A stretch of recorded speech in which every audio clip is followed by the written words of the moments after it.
Because some engineer, some engineer somewhere knows better than the whole goddamn world.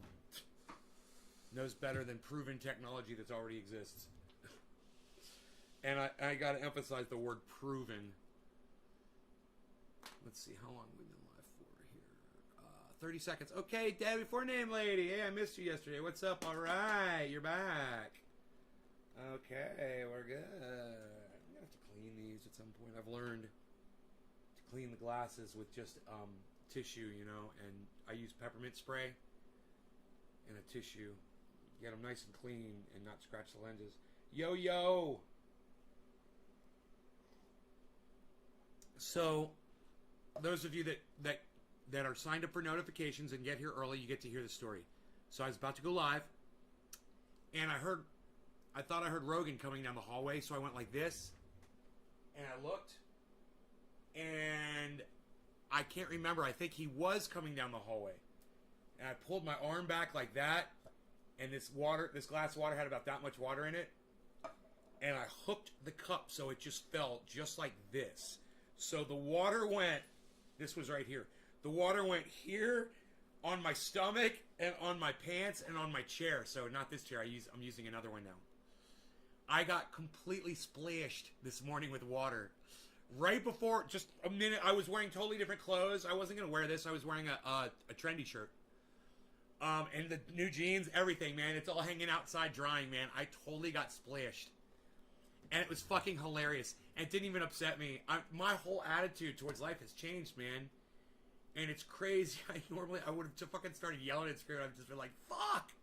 And I was like, I'm okay with that. I'm accepting everything now, man. It's like, it's kind of cool, man. I don't know why. I don't know how, but I like it, So, acceptance is a good thing. I think that's why my blood pressure's been lowering, too, is I'm practicing some acceptance, even though yesterday it was kind of high. I don't know, maybe I don't know. I don't know, sometimes it's high and sometimes it's low, man. It fluctuates. But I'm hoping the more sugar that comes off my body, the lower my blood pressure will get, I got splashed. They got splashed. Evan, Steven, Yo-Yo, Griffin. Hey, Griffin, I haven't been seeing you on Twitter lately, but I have been seeing Evan's Garden on Twitter. And I think I have seen James Young Z Harvey. No, James Young, you're not Young Z Harvey, are you? I'm seeing a few of you on Twitter now, and I gotta tell you, man, it's so good. I love going on Twitter now because I know that the first thing I'm gonna see is a whole bunch of retweets from Doc Hollandaise. Doc Hollandaise went out the country for a while. All right, I'm going out the country. What is that? Going up the country. I'm going up the country. Going up the country, got no place to go. Going up the country, got no... I love that fucking song, man. What a great fucking song. Yes, I'm Young Z Harvey. James Young is Young Z Harvey. God, I'm getting good. I'm getting good, man. Holy shit. Yeah, I saw you on Twitter, bro. So I love that you guys are on Twitter, man. I love it. Keep at it, man. Keep at it because it's just getting bigger and bigger now, and there's no stopping it. If I keep doing what I'm doing, and I don't do anything to get strikes on my channels, then your shares and you guys look. I tried to share a video at the right time on my cell phone, and I realized all you have to do on your cell phone is pause the freaking video where you want it to be shared at. You don't have to check a checkbox like you do on the internet. On your computer, I should say. On your cell phone, pause the video exactly. Oh, thank you, Facebook user. There you go. Is that better? I'm sorry, this microphone was behind me. And this one can come closer too. This is the one with man problems, huh? You got some man problems here. Let's see if we can get this back up where it needs to be. Okay, there we go.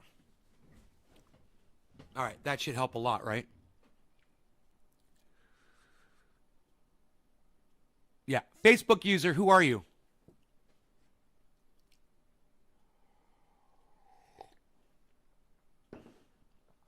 Who's the person on Facebook that told me to turn up my volume?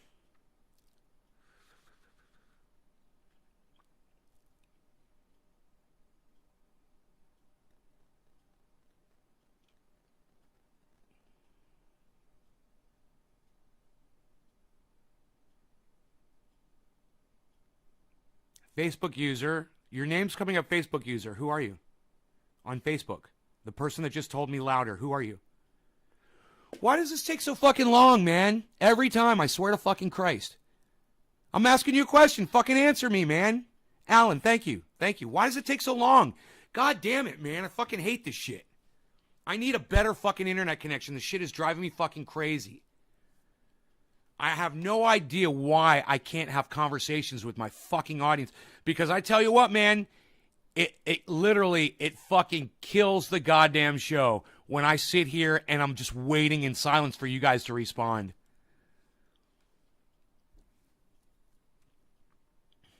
And Alan, for future reference, man, just so you know, I figured you were a new person.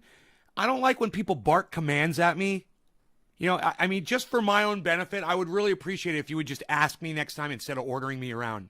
Just heads up, bro. I do appreciate you telling me that the audio is low, but I don't like being bossed. I fucking hate it.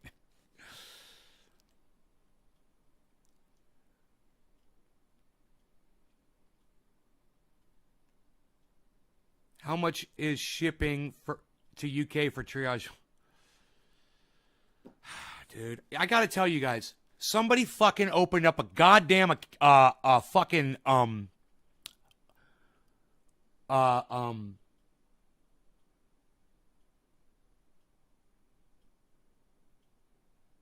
what's the word I'm looking for? On my, he did ask you. No, he just said Facebook user, whoever you are. All I saw was the word louder. Oh, morning, Nate. Can you make it loud? Oh, and then, you bumped your own fucking question, bro. When you, you bumped your own question whenever you asked, whenever you changed the, I see it. All right, right on. Sorry. My bad. I'm sorry. I didn't see it.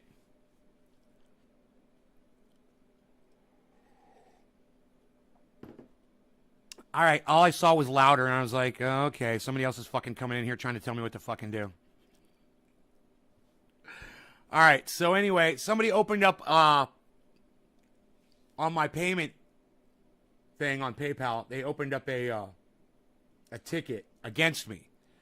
I can't think of what you call that. They filed a report against me because they had sent me a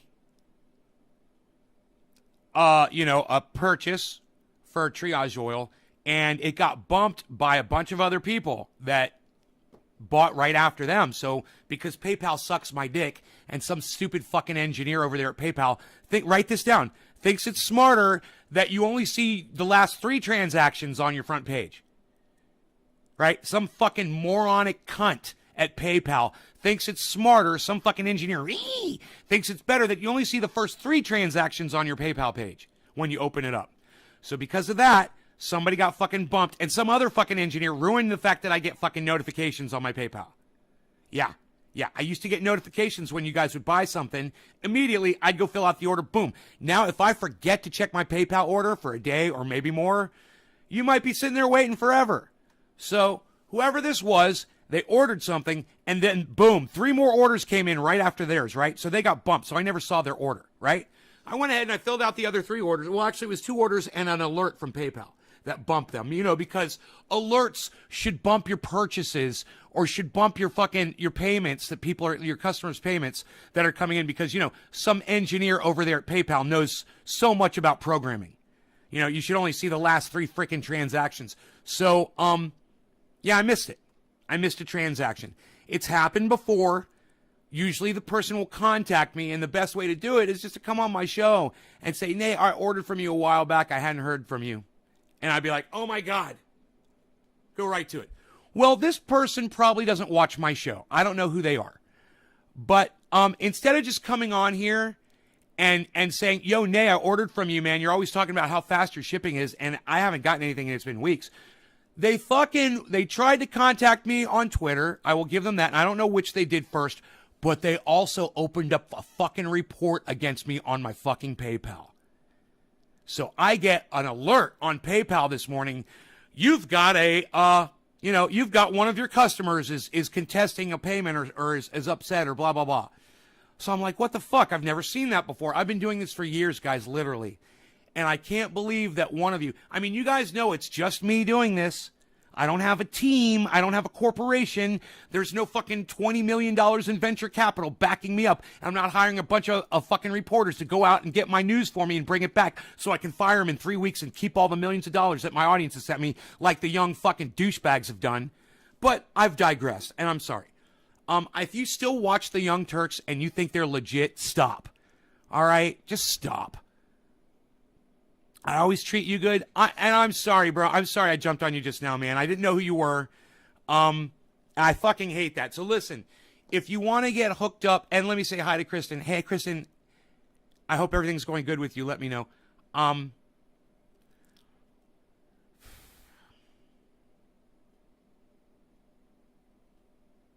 I totally lost my train of thought about Alan oh, yes. Alan, if you would please go to this link, if I can fucking find it for you. It's chat.restream.io/FB or Facebook. Here, let me try. Let me just see. Hold on a second. Hold on 1 second.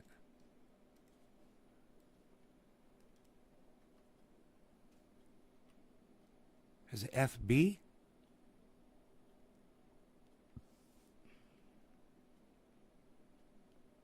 All right, this is what I want you to do. Alan Bluedorn. Now, you're not going to see this because you're on fucking bullshit Facebook. You should be watching the show from YouTube. You really should. It's so much better to share from Facebook to Twitter.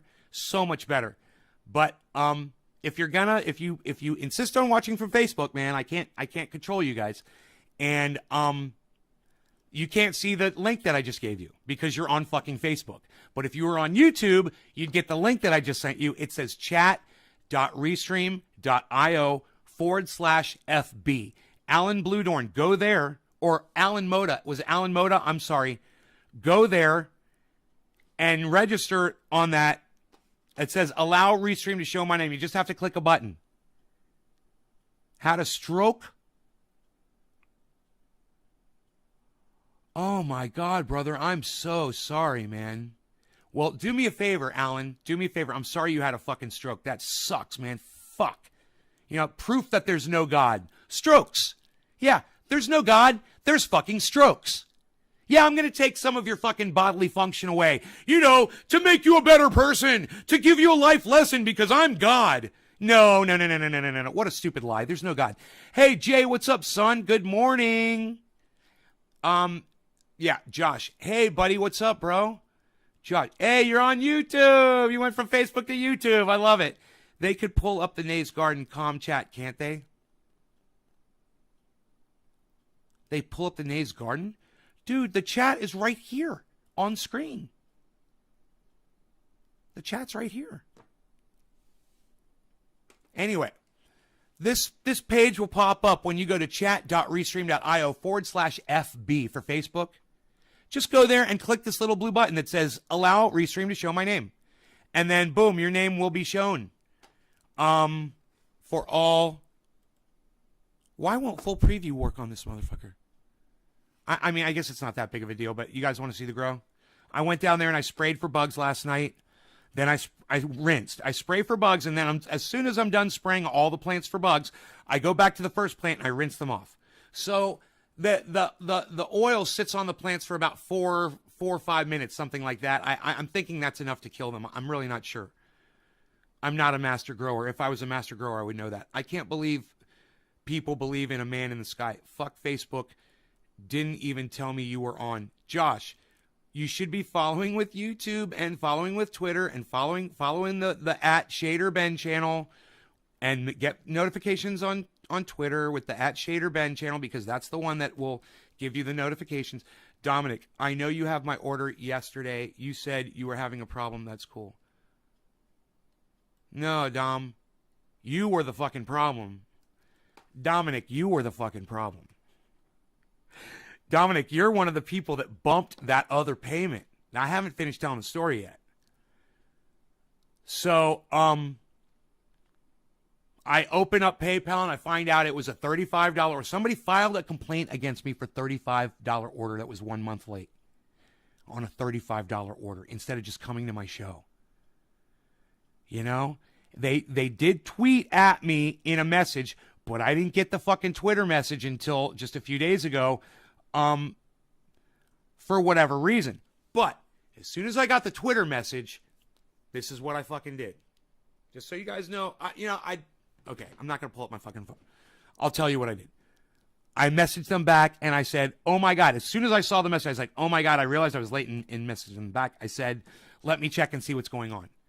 So I open up my PayPal, it shows the last 3 payments. I don't see their name. So then I click on more transactions, because some engineer over there thinks that having a link that says more transactions instead of just a list on the front page of your transactions is a better idea.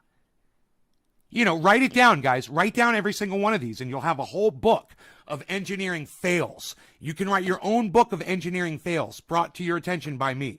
Give me credit for pointing them out. But write them down. When I say write them down, I'm serious. If one of you is writing down, I'll pay you fucking money. Every time I've said write it down. Write it down.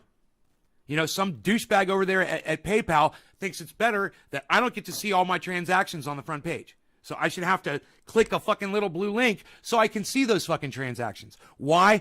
I don't know. Because some fucking little fucking over there fucking thinks that, yeah. So anyway,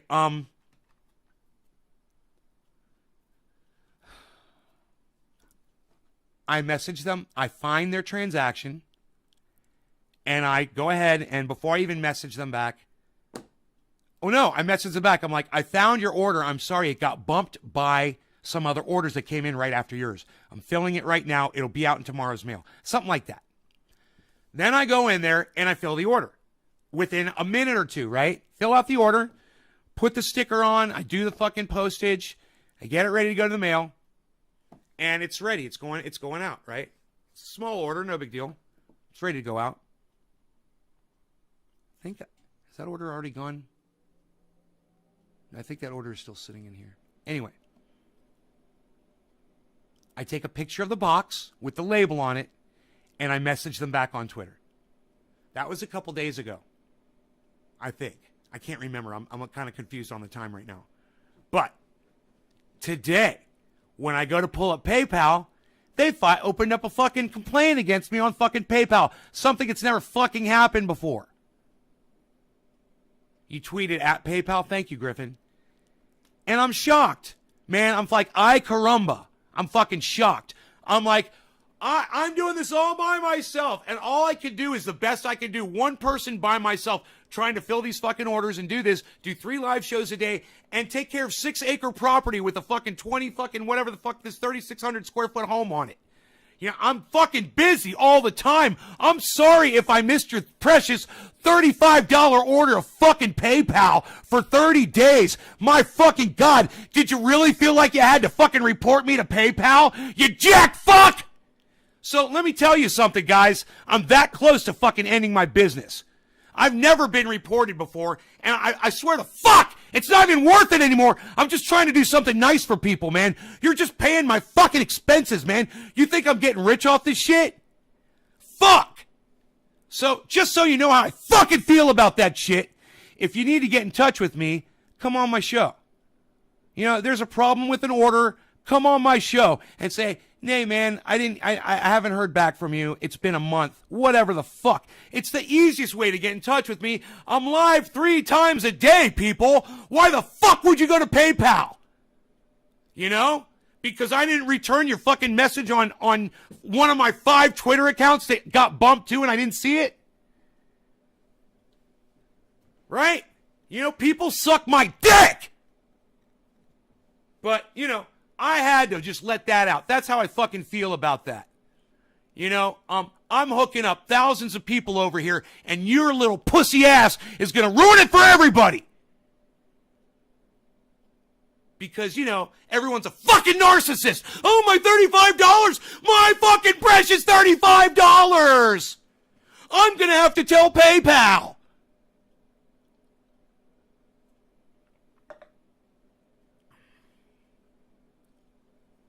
So, I'm going to repeat it. I've been doing this for years. All right? I've been doing it through 2 relationships, right? I've been doing it for fucking years. And let me tell you something. This has never fucking happened before. I've had late orders, man. I've had problems with customers. You know, I've had shipments break. I've had them not show up. I sent my mom 16 ounces or 8 ounces or 6, I can't remember which it was, that never fucking got to her house. You know, I've had problems before. It happens. But God, fuck you, man. If you can't be patient enough to fucking figure out a way to fucking contact me, I'm all over the goddamn internet. Before you fucking go report me to fucking PayPal, suck my dick. Hey, Alan Bluedorn, I can see your name. You're on the YouTube now, right on. Well, remember, you can hook up your Facebook names easily with that io.fb. And it's chat.restream.io/FB. If any of you ever come up and it says Facebook user, we can fix that immediately. So, now I'm down to one tablespoon of creamer in my coffee today. And I'm at 175, and I took a photograph of myself so you guys can see it. It's on here. Those of you who a bare-chested sexy man might offend, you might want to look away from the screen when I tell you to, okay? Otherwise, the sexiness is about to be released. All I can say is, I know I'm still overweight and I'm flabby and all that shit. But for me, I can look at myself in the mirror for the first time in years and actually be like, smile.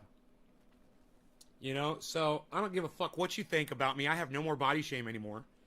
And once again, you know, some fucking engineer, write it down.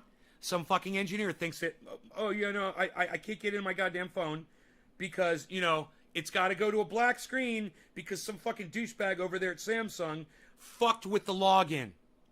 Write it down. Write it down. It's another fucking re-engineer.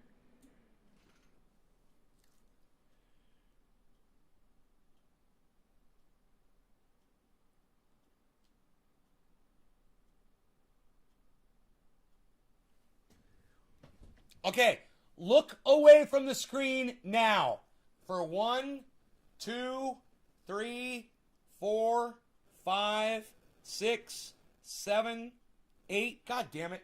Why is this thing at the bottom? It's covering up my six-pack, which I don't have yet.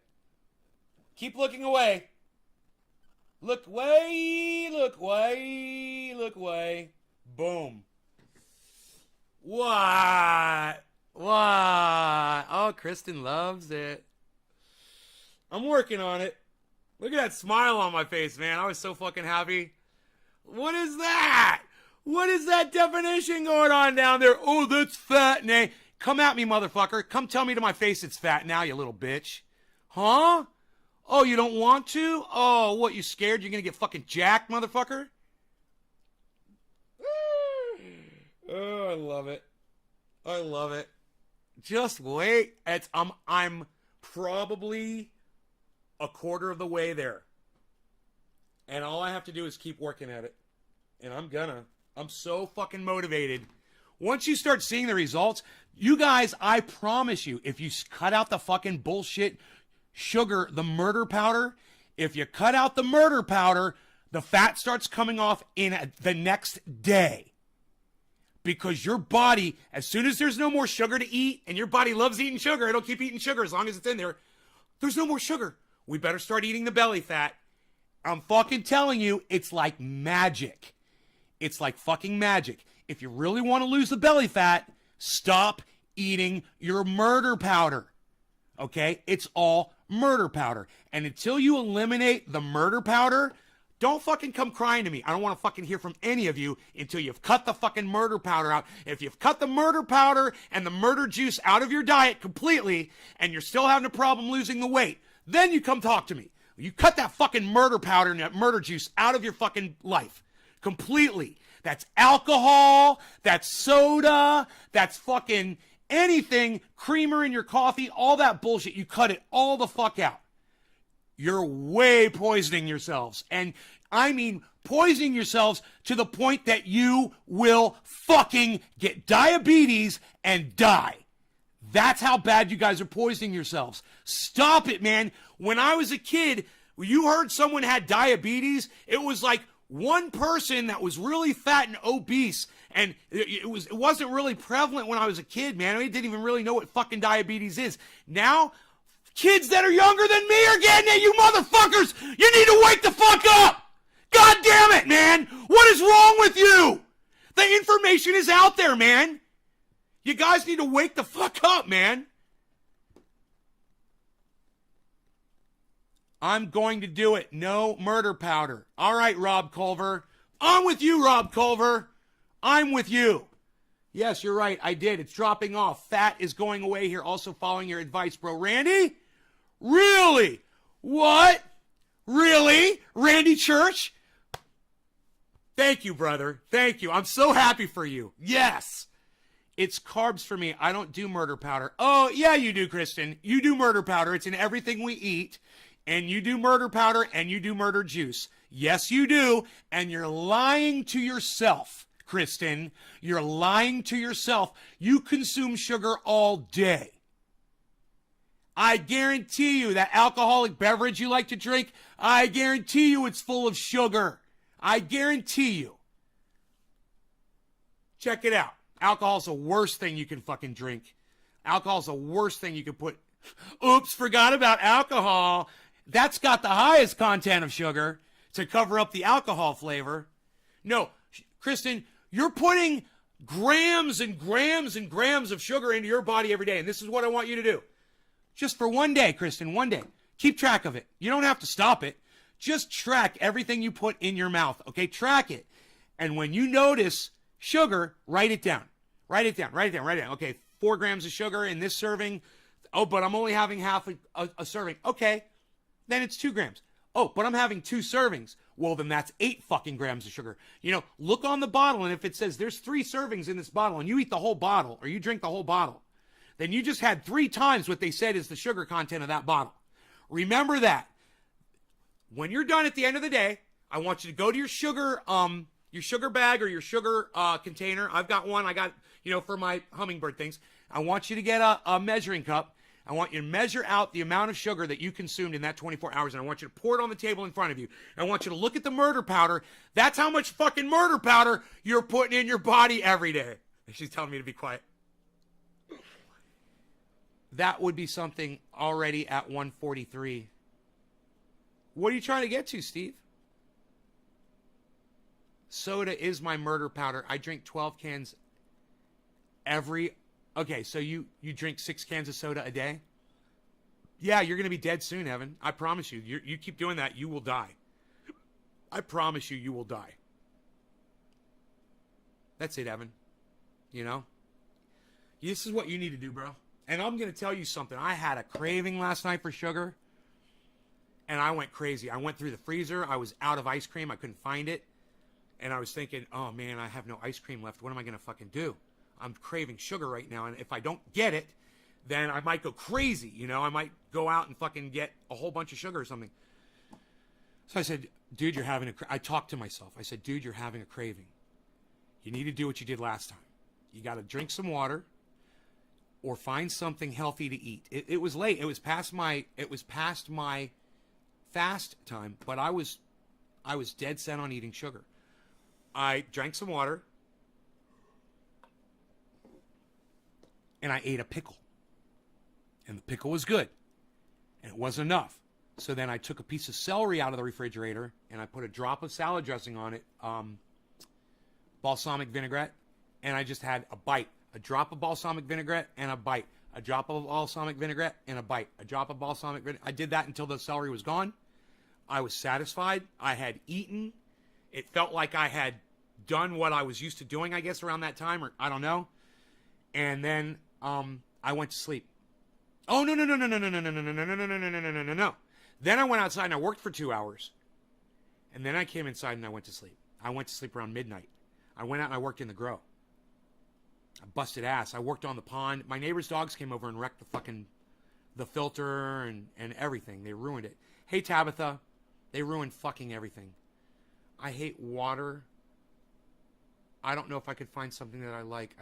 Want flavor in what I drink, so it's hard. Evan, you don't hate water. You're drinking it all the time. Okay, you just don't realize it. Listen, water gets better as you drink it.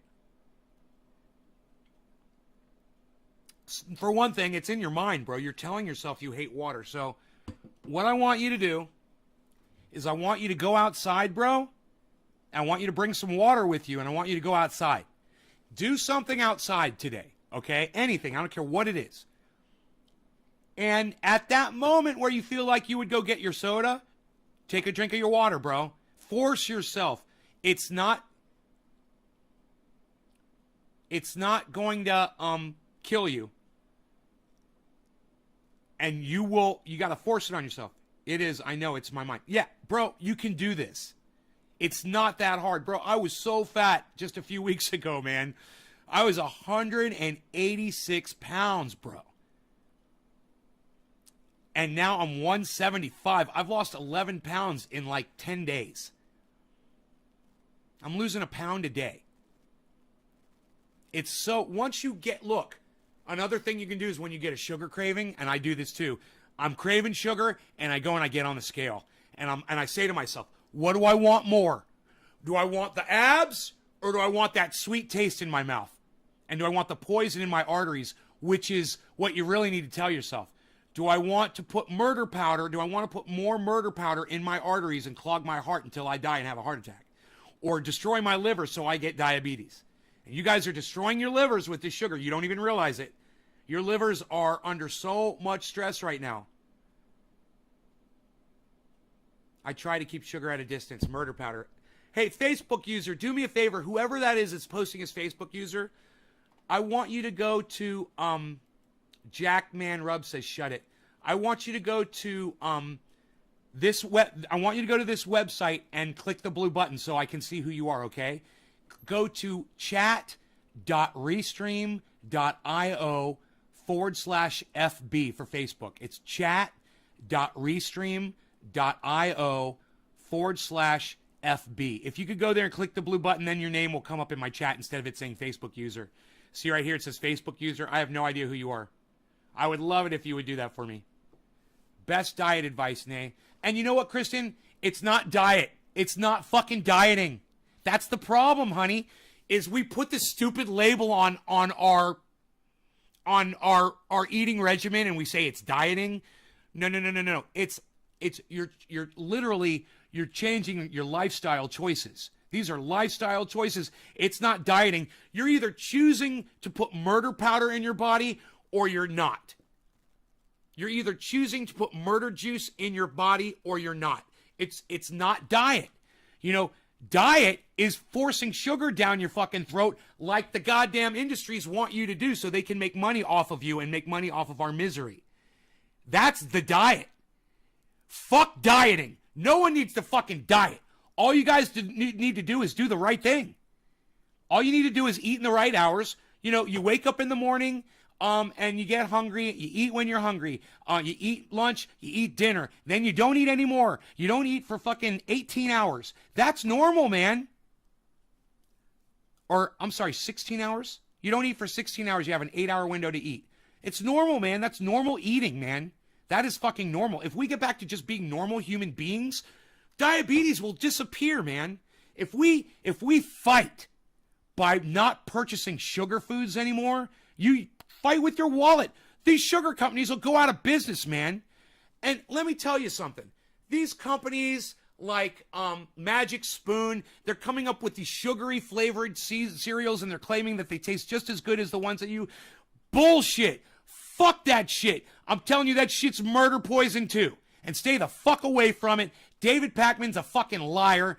and somebody else is promoting it. Oh yeah, Simon Danny's a fucking idiot, man. I gotta tell you, stay the fuck away from Magic Spoon. Stay the fuck away from sugar. Get the sweet taste out of your fucking mouth. Get the goddamn the whole thought process, the whole indoctrinated belief that you're supposed to get pleasure from your fucking mouths. You're not, man. This is fucking business, man. This is where business happens. This is where you put the right thing in so the wrong things don't come out the other side. I'm fucking telling you, man. Just do what's right. It's all you have to do. Do what's right. Do the right thing. Don't look at it as dieting, because you're not. You're not fucking dieting. You're just finally doing what you were meant to do all along. And as soon as you realize that, the place to get pleasure is not on your plate and not on your fucking taste buds, you get pleasure in so many other places, man. My life has changed. My house is cleaner. My yard is more beautiful. My body is getting better. My mind is getting smarter. I'm getting more in tune to my thoughts. And I'm starting to act on them more instead of just being lazy and I'll get around to it or whatever. I'm doing things right when I think of them. My whole attitude has changed. And cut out the murder powder. Cut out the murder juice. It's not as hard as you think. I went the first 7 days and it was a little challenging.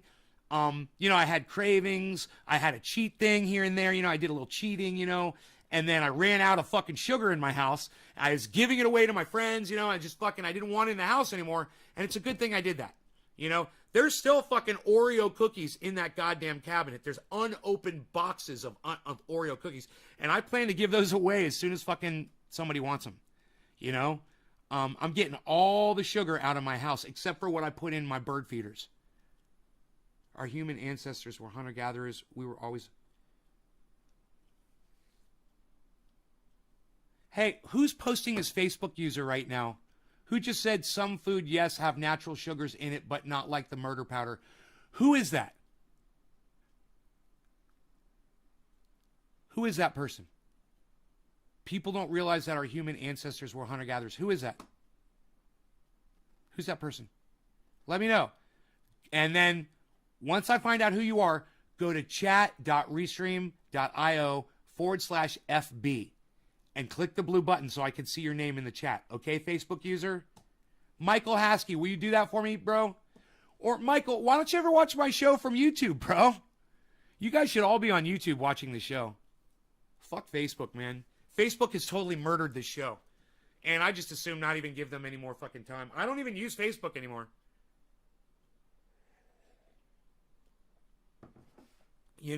If you see me pop a post up there, it's just on a whim because I think people need to see something. But I don't go back there and I don't interact on Facebook at all, man. Wonder why my name ain't up there. Oh my God. Okay. I'll tell you again, Michael. If you go to this website, I'm getting so tired of this. If you go to this website, chat.restream.io/FB, click the button, the little blue button, it'll show your name in my chat. Okay? All right. Let's light a candle and get high. What do you guys say? I like lighting a candle. This smells like a girl's house, man. Kind of perfumey and fruity and nice. It's really neat. It's nice. I like it.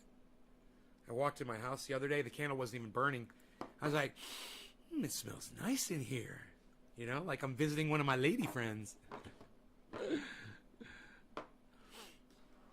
Not much, just chilling. Well, fuck Facebook, coming to YouTube, lol. And the ancestors post was me.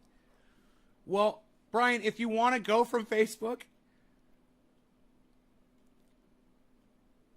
Okay. We were always moving and looking for our next quarter cup of berries or maybe lucky enough to find some meat. What an existence, huh? Living day to day like that. No electricity, nothing. Just all of a sudden you're alive.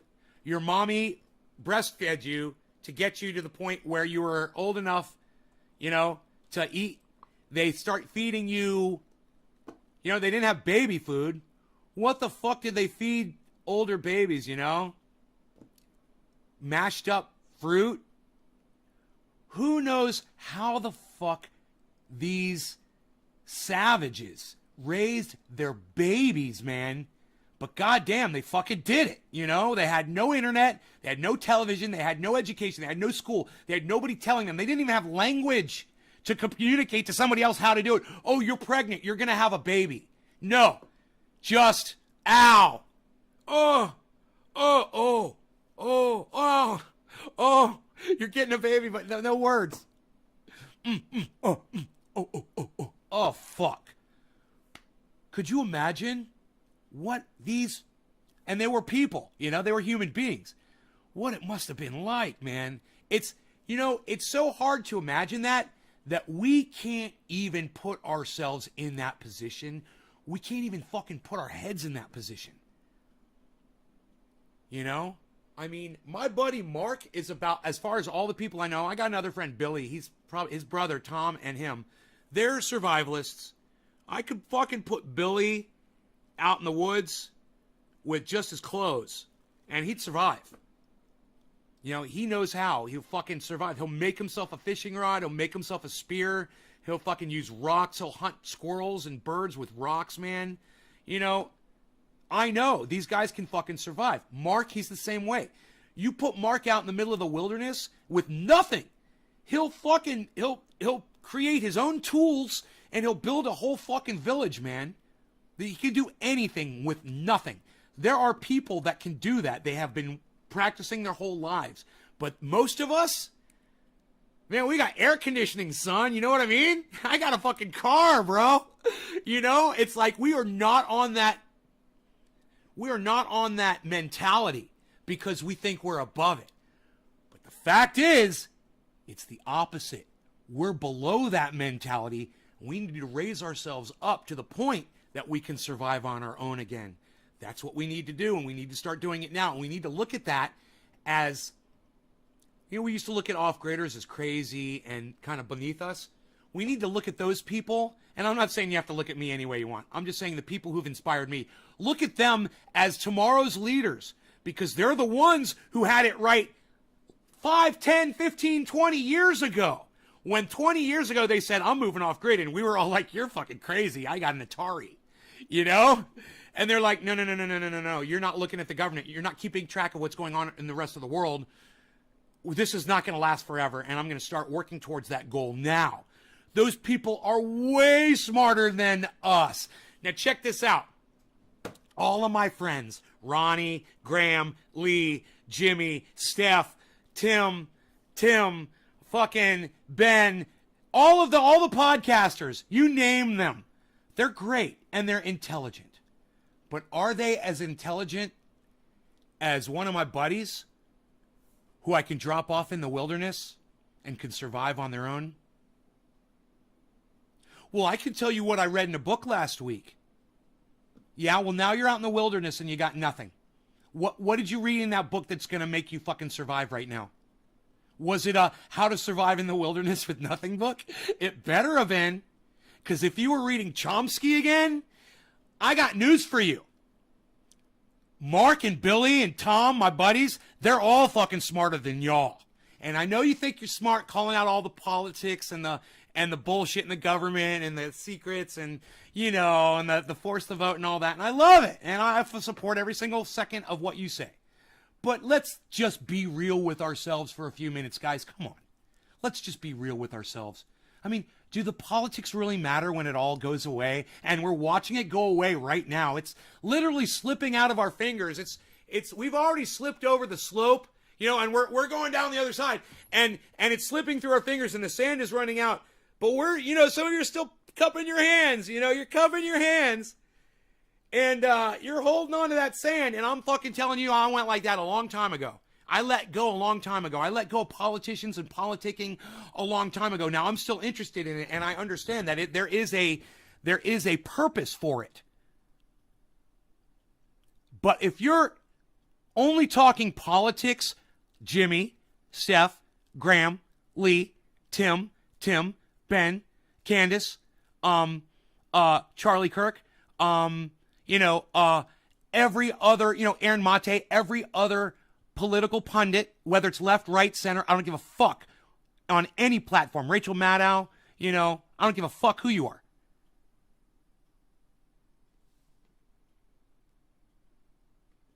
What have you done if it all goes away? What have you done to get ready if your water shuts off tomorrow? What happens when your power goes off forever? What have you done? What steps have you taken? And I'm not telling you not to watch these people because they are not on the same page as me. I'm begging you to watch these people to get them on the same page with me.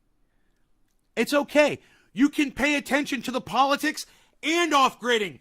That's what I do here every fucking day. You know, you don't have to let go of one because you're paying attention to the other. I cover a mass gamut of subjects and topics. We cover everything on here. I cover my goddamn six-pack all the way up to what the fucking president just did yesterday, you know?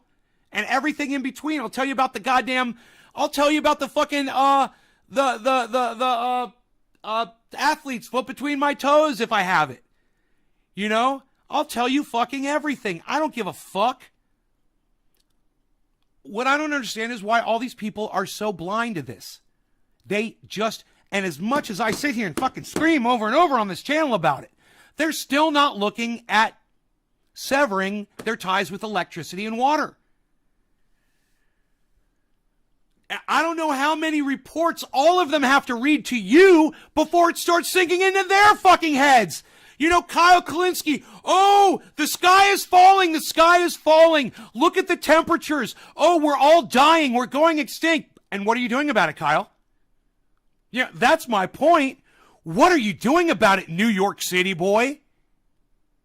What are you doing about it, grid liver? Grid dependent? What are you doing? Besides, wah, wah, wah, wah, wah, what are you doing? All I hear is wah, wah, wah, wah, wah, and I don't see you doing anything. I'll fucking show you 96 solar panels in my backyard. You know, I'll show you my 2 fucking big badass batteries in my garage. And I'll show you the power that's running this house right now completely off grid. You know, including the fans that are running in my grow down there right now. Go RVing off grid. Yeah, man. Whatever. Any way that you could park next to a lake or a river or have a spring on your property or a well. That's what they're called, right? Wells. You know, you don't need power, but you do need water. Buckets of MREs. Good, Kristen. Those are great. Good. Keep them stored. Those are great. They last like 30 years or something like that, maybe more. I've got rice stored up in the basement. A lot of rice. Like hundreds of pounds of rice. It didn't cost a lot of money. Why not? Hey, does anybody else have rice stored up in their house? Let me know. Has anybody ever listened to me when I warned you guys to do that? I wonder. Let me know. Make sure you have the means to defend yourself and those you have with you from hostile and desperate people who didn't prepare. Hey, man, you know, I don't even have to talk about self-defense. You know, you guys know my Second Amendment stance, and that's the reason. It's one of the reasons, and I don't even need to talk about it on here. You know? You guys better fucking protect yourselves. If my water was off, I know how to build and use a filter. If electric was gone, it's not a biggie to me. Early to bed, early to rise, I can for sure survive if it was all gone. Good for you. Good for you. I do 60 pounds. Good, Michael. I have rice. Phil. Yep, I have rice and beans and canned food of all kinds. Sean Days. Brian, I've got a couple bags plus a bunch of canned stuff chilling. Brian, a couple bags doesn't sound like enough to sustain you for a couple of days, bro. How big are the bags, Brian? Mine are 40-pound bags of rice, and I've got like 8 or 9 of them. Something like, no, maybe not 8 or 9. Maybe 4 or 6 of them. 6 probably. I think I got 6 40-pound bags of rice. How big are your bags of rice? Beef jerky? Hey, man, it's protein. You know, not good for you, but it's protein. And if you got to survive, who cares, you know, if you're getting extra cholesterol or what? I have 40 chickens. Nice. I'm locked and loaded. Bitches, please try me. Oh, shit. I got 4 2-pound bags. Okay. That's better than what I thought you were going to say, man. That's good. That's a good start. It'll sustain you for a little while, a few weeks, you know, but consider buying yourself a couple of 40-pound bags. How often do you shoot for practice or fun? I don't have to practice shooting, man. Anybody who says that they have to practice firing a weapon isn't a good marksman or isn't good with guns. If you have to go to a shooting range to go shoot at a fucking piece of paper because you think you need to practice pointing something at a target and doing this with your finger, you're a fucking idiot, number one. And number two, you're a horrible fucking learner.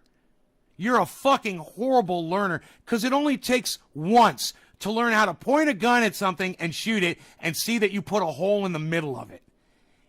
And remember how you had the sight. It's just only fucking idiots spend ammo at shooting ranges when those bullets could be used to kill motherfuckers that are trying to kill you in the future. You're wasting your fucking ammo at a shooting range, man. I see people shooting their guns like that, and I'm like, you're a fucking idiot, man. You're a noob bitch. And even people that do it that have been doing it for years and they're great marksmen and all that shit, they're fucking idiots too. Because they're getting enjoyment out of absolutely nothing. And they're not improving anything because they already know how to hold the fucking thing up and pull the trigger. And that's all you gotta do. I could do it with my dick. I could do it with my fucking foot and both hands tied behind my back. You know, people have literally shot themselves in the head with their fucking toe. You know, to commit suicide? Look how easy this is. Do you think I fucking need to go practice this? You gun fanatics drive me fucking crazy, and you're the morons that make it bad for all of us that are using our guns for fucking defense and for the right reasons. You guys who are using guns for recreational purposes are fucking idiots. Y'all need to go fuck off. Come at me, you fucking bitches. Come at me. You fucking, you avid gun fucking, what are they called? I'm a gun enthusiast. No, you're just a douchebag. You're just a fucking douchebag that likes blowing shit up. My guns are here for a specific reason.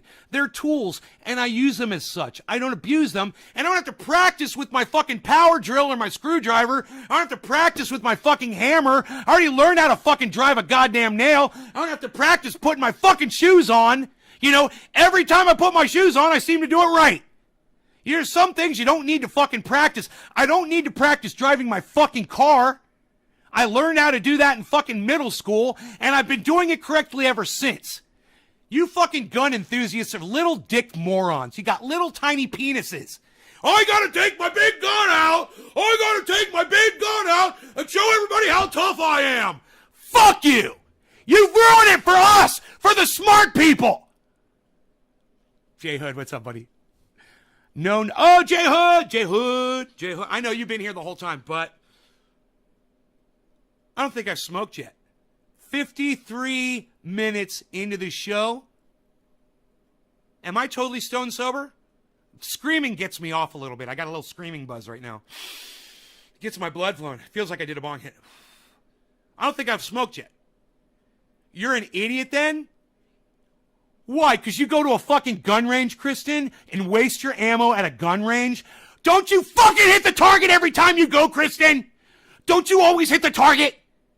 What? Let me ask you a question, Kristen. When you go to a shooting range and shoot the targets, do you ever miss? Then why are you practicing? Of course you don't miss. Why are you fucking practicing? You don't need to fucking practice. You're wasting your bullets. They're expensive and they're harder to get. Now they do background checks on people for ammo. I don't know. I think they rescinded that. I'm not sure. Yeah, they rescinded that because it's so stupid. The government says I'm not allowed to use guns. Wow, you're a convicted felon, bro. Ugh, that sucks. I've committed felonies before, but luckily I never got convicted of a felony. You know, rich people have lawyers. The system fucking sucks.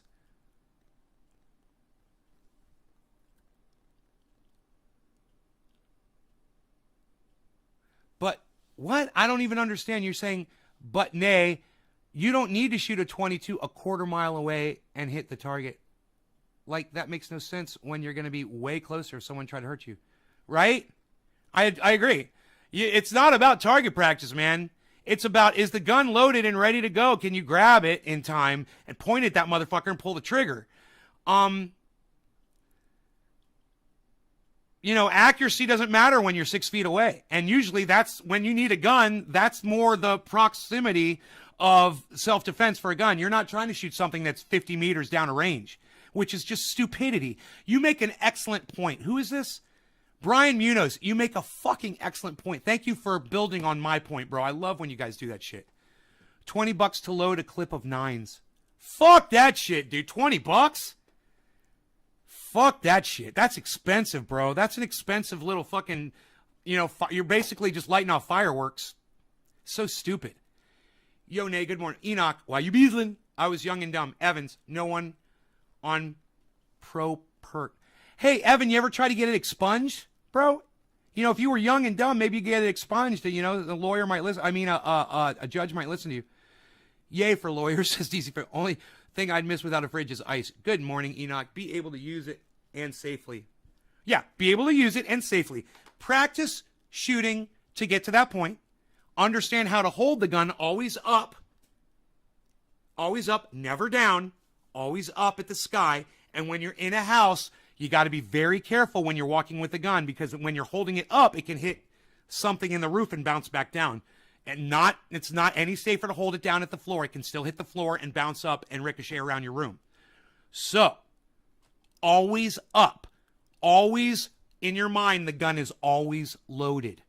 Now, I made the mistake the other day. I had the gun in my hand, and I moved it or something, and I noticed that when I moved the gun, for 1 second, it went right across where my face was. And I go, I fucked up.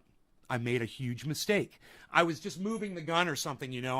I was putting it somewhere, and I noticed that for 1 second, the barrel was pointed right at my face. And I was like, oh, I got to be more careful in the future. You never do that. Never fucking do that. Basically, if that was a laser beam, I would have sliced the top of my head off. You know? Ammo years ago, crazy expensive right now, right? You're unwise in your position on practice, says William Robertson. Well, that's a very nice way for you to put it, William. You're obviously a little-dicked gun fanatic, and you're stupid, and you're wasting your ammunition. Trust me, man, ammunition is better spent on killing motherfuckers than making your dick feel a little bit bigger, which is all you're doing every time you pull that trigger, bro.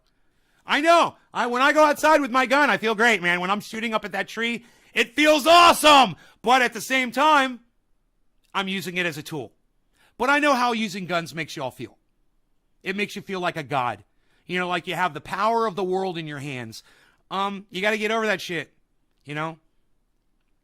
These are the same dumbass people who were shooting bottle rockets at each other and apparently can't hit something with it 10 times the velocity and 100 times the accuracy, Brian. Most stores allow 1 box per customer. Red means danger. Don't put your finger on the trigger unless you're ready to fire. Frankie, the dude. Once you know how to handle it safely, you don't need to practice shooting. Muscle memory should kick in immediately. Always in the safest. Rob Culver. Not always up. Correct, Rob. That is true. In a house, like if you're in a metal roofed building, then pointing it up at the ceiling would be dangerous. And that's what I said. When you're in a home, you got to be more careful. You have to be more conscious. Rob, thank you. Not always up. That is correct. And sometimes if you're in a home and there's people above you upstairs, then you wouldn't want to be pointing the gun up in that situation. I did, but it costs money. Money I don't have. I'm a poor at the moment trying to start a business selling houseplants. I have over 150 houseplants and I keep propagating them, so I have stock. All right. Evan, tell me how much it would cost to get your record expunged. I'm kind of curious what that costs. I have a BB gun to fuck around with. I have laser sights, no missing, but occasionally good stress release. Dad was a Marine. I flew on my ass age 8. I flew on my ass age 8. Right. First time Dad taught me safely drilled in the head. No missing. Laser sights. Last time I shot was a Colt 45 ACP. Couldn't hit nothing even at 10 feet. ACP. Or if there's a second floor. It's called developing muscle memory. When you are being shot at, you need more than your mouth. Than your mouth? No. It's not muscle memory, bro. You don't need muscle memory to fire a gun. Click, boom, done. It's not muscle memory. You're an idiot. William, you're very nice to me and you're very respectful to me, but you are a fucking idiot. And let me tell you something else. You're an asshole. You probably got a little dick, and you're trying to compensate for your little penis by talking big about guns, and we need to go out and practice, and we need to go out and shoot all the time. You're indoctrinated, bro. I don't know who indoctrinated you. I just got a weird error message. I don't know who indoctrinated you. It's probably your father. or probably just watching military, or maybe you're ex-military or whatever, but you are sorely indoctrinated if you can't see this for the common sense that it is. Let me ask you a question, bro, all right? And I'm not going to apologize for calling you names because you are an idiot. But, William, let me ask you a question. When you go target shooting, you obviously do it a lot. Do you hit your targets or do you miss? Are you deadly accurate? Are you a fucking sniper? Are you always hitting, about the middle of the targets? I'm assuming that you are, the way you talk about guns, and as often as you obviously practice. You must be an amazing shot, right? You must be amazing because you practice all the time, right? You must be amazing.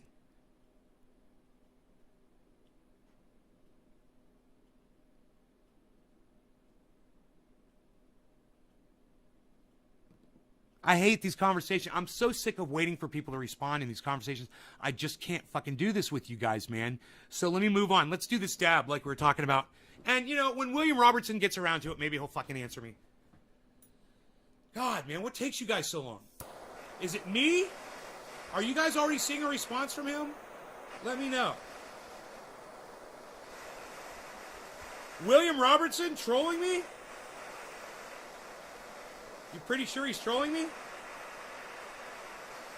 No, I don't think so. You know what? This is what I think.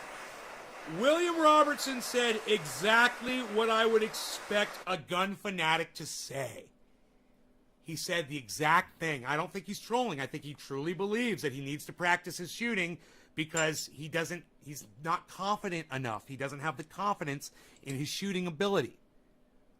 And he thinks it's muscle memory, and muscle memory has nothing to do with it.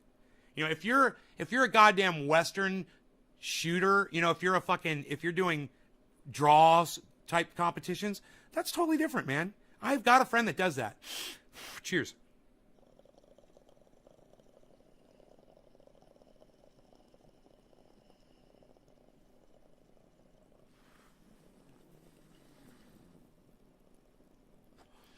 He's a champion competition, quick draw, sharpshooter. I used to play video games with him.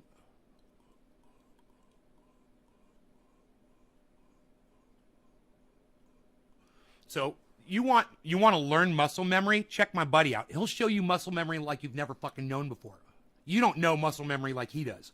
He works at this every fucking day. So you want to try your little badass muscle memory shit out on somebody? I'll call my friend up. You guys can have a timed contest, and we'll see who can draw faster. And we'll see how much all of your practicing has helped you. Which I guarantee you couldn't hold a candle to this motherfucker. Not only will he draw faster than you, he'll pop off every round in that gun when you're still struggling to get yours out.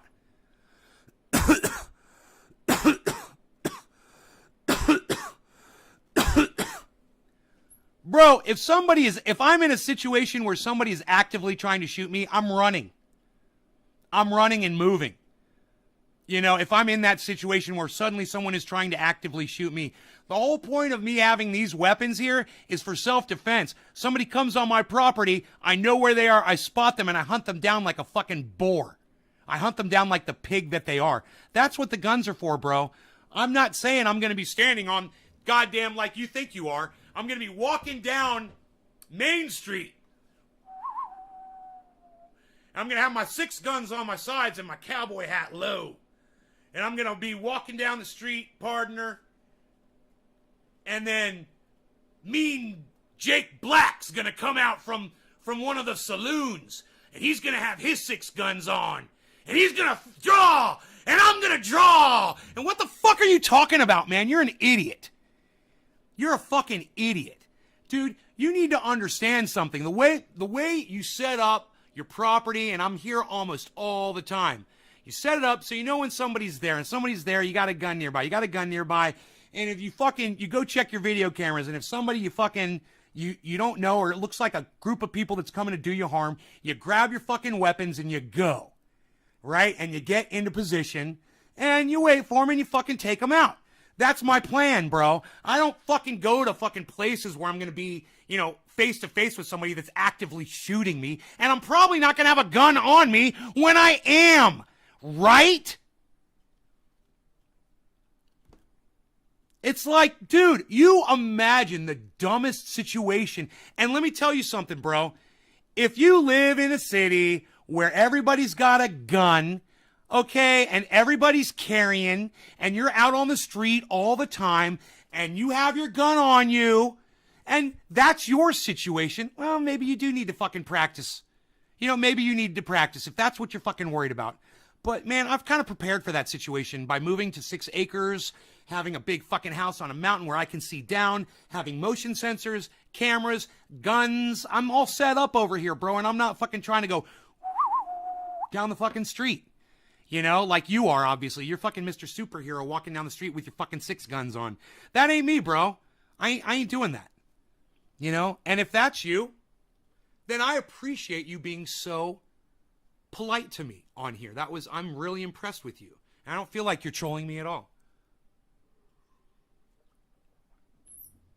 So maybe you've convinced me that people like you need to practice, but people like me definitely don't need to, man. I know how to operate the gun. The guns are loaded. The guns are ready. All I have to do is grab it and pull the trigger. Now, that part is kind of just, I've made sure of. You know, and that you want to just make sure the gun's ready to go. You know? You check it before you put it away. You make sure it's ready. My fucking SKS is loaded and ready with the safety off. It's ready. You know, as soon as I grab that gun, I know if I touch the trigger, it's going to fire. And even if it does fire, I won't stop. I'll keep running. I'll fucking look for my target and find it, and I'll fire it again and again and again and again and again. You know, I've accidentally fired guns before. It's happened to me. Yeah, accidents happen. You know, I've almost had my face shot off by somebody else with a machine gun, a fully automatic machine gun. And you know what? Kristen was sitting right there when that happened. Weren't you, Kristen? When I almost got my face shot off.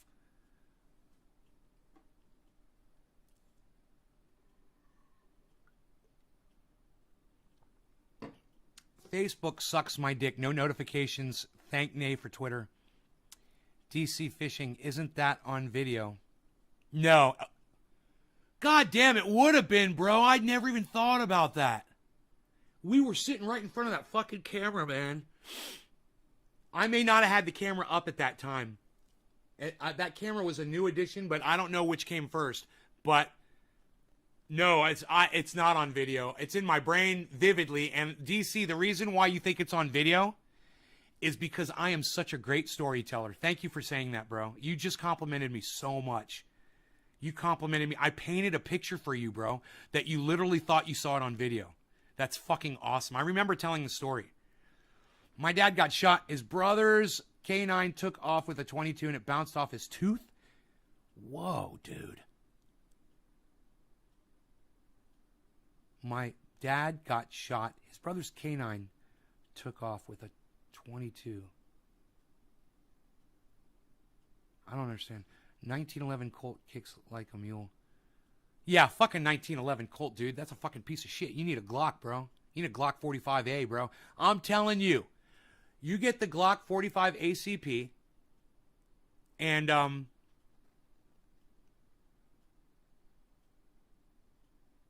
you will never fire another gun, man. You'll never put anything else in your hand. It fires so smooth. And, hey, I'm not here telling you I love guns, but I love the Glock company. They did something really good. They made something perfect. And you can't, you know, it's like Discover Card. You can't put them down, bro. When you have a problem on Discover Card, what do?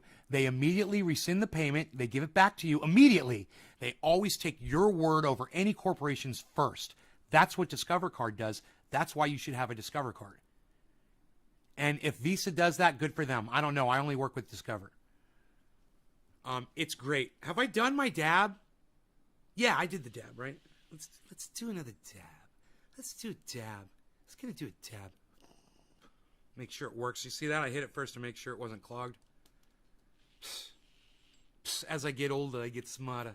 What can I say? This is getting clogged and it needs to be cleaned. J Hood, if you're here, this is for you, bro, because Man, I want you to know, J Hood, this is still the dish. I just scraped the edges and put it towards the middle. This is still the dish that you put together for me, bro. I told you it was going to last me for weeks, didn't I? I said, shit, that's going to last me a month. Still, bro, I still haven't gone into these yet. So, when you smoke correctly, you get high as fuck like me, and you'll have more and more of this stuff. More and more of this stuff to keep for yourself, man. You'll have much more of this. And don't we all want more of this? Watch my show and learn my secrets, man. Learn how you can have so much more concentrate just by doing it correctly, you know? Instead of being wasteful. Don't be like J Hood. Don't do 2-gram dabs. Because J Hood, he makes it. So he's got a lot of it. And when you see these monsters of mayhem like J Hood on the internet doing a 2-gram dab off of a slab, hey man, just understand this. He's a god, okay? Let the gods god, and you conserve like us little people do, us little folk, okay? Us little folk. Now, when it comes to flour, come at me. I got all the flour, and I could smoke bong hits like this all freaking day. I could have 20 bongs set up in front of me, and it doesn't matter. I could take one hit, and let it smoke, and I don't fucking care. Because that's the way I am with flour. I got so much of it, it'll last me forever. But guys, don't waste your dabs. Wouldn't all of that wasted dab that you did to do that fucking dab to try to impress people, wouldn't that have been better if you were still dabbing it right now? You'd still be dabbing it. An SP? I have the 21, Kristen. I got the Glock 21 45 auto. And it is so smooth and it fires so it's exactly how a gun should fire, man. I don't know if there have ever been guns in the past that fired like the Glock does. But like there might be some old gun that someone designed that has a nice smooth recoil to it. But man, dude, if somebody's shooting a Glock at you, you're going to get fucking hit, you know? Their gun's not going to climb, bro. If they're pointing at you, you're going to get fucking hit. Remember, a Glock is as fast as you can pull the trigger. Bop, bop, bop, bop, bop, bop, bop, bop, bop, bop. Bop. I forgot the 14th. Or is it 13? Ooh. Salton Sea. Was that 5 or was it 6 shots? Who remembers that scene? Well, I'd hope you'd remember something important like that. Now, how many bullets did I say were in that gun? It was a .357 Magnum Smith & Wesson. Revolving carriage. .357 Magnum. He says all these technical things about the gun. He's like, it's got a wooden handle. It's simple to fire. It's easy to conceal. He says all these things. It's one of the coolest scenes in a movie I've ever seen in my entire life. Who has seen that scene where he's describing the .357? I think it's a .357 Mini. It's a pistol, a revolver, .357 revolver, I think he called it. Derringer revolver. I can't remember. It's so fucking cool. We should watch that scene, guys. You guys have no idea what I'm talking about, do you? Are any of you going to answer me?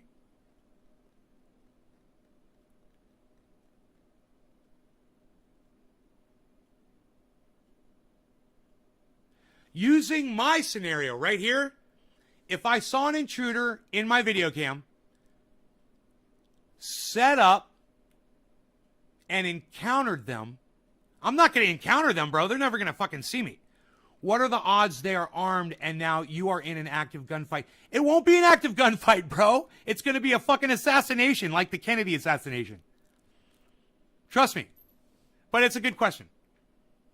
I take small dabs. I feel like big dabs are a waste unless you doing it for the gram.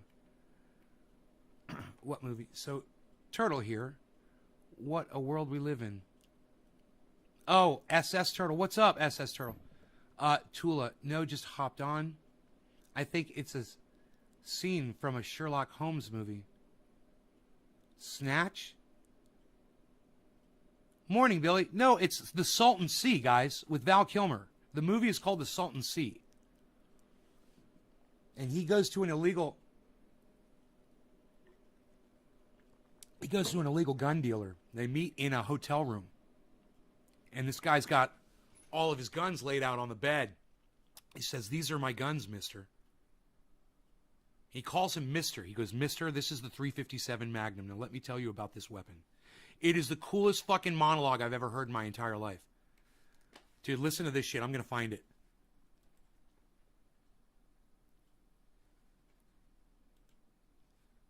Dude, how's that? How do you like that fucking .357 Magnum monologue in Salton Sea, Billy?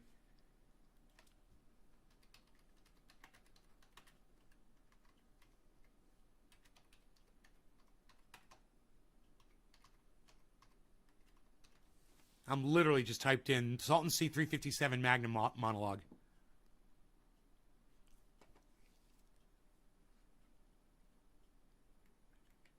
I should have put the Salton Sea. Okay. Oh, here it is. No, Travis Spice Guns. Huh. Let me put the salt. I didn't put the.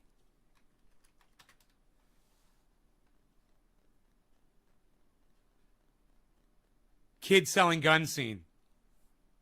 Oh, dude, it's 1 minute and 21 seconds. Dude, this is the best scene of a movie you will ever see in your entire life. This is so fucking great.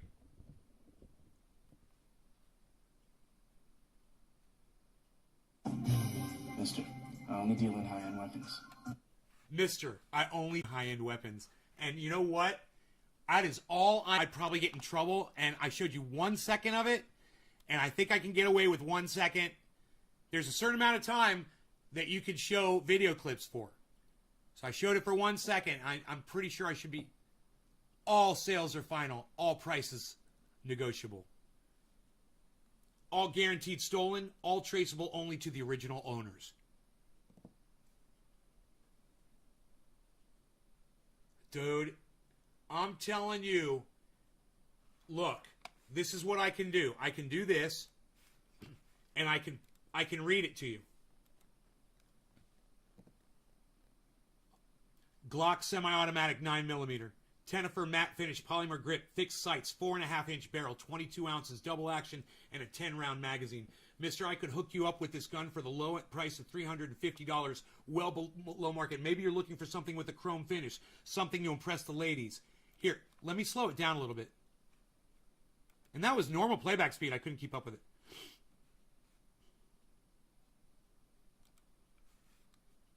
This right here is a Llama Minimax 38 Super Auto Semi-Automatic. Fresh satin chrome, black rubber grip, 3-dot thick sights. 3.5-inch barrel, skeletonized hammer with an extended slide release. 8 capacity magazine in single action. I fucking love this scene. Mister, I will not lie to you. This gun is not the bomb. It'll do the job, but it ain't all that. That's why you can walk out of here with this gun for the incredible low price of $150. $50. Maybe you're looking for power. Well, this gun got mad power, mad kick, and mad reputation. That's right. It's the Smith .357 Magnum revolver. Rubber combat style grips, fixed rear ramp front sights, 2-inch barrel. Weighs in at a feather like 21 ounces, 8-shot capacity and double action. Mister, if it's impact you're looking for, the Magnum will satisfy all of your needs. Mister, these are my guns. All sales are final. All prices are negotiable. And then I'll show you the shot of him in front of that fucking table of guns, bro. Look at this shit. Okay, I thought it was a bed. Look at this shot. That's a fucking meme right there, son. If I've ever seen a meme, that's the whole meme. Mister, these are my guns. All sales are final. All prices are negotiable. Man, I got to get a screenshot of that.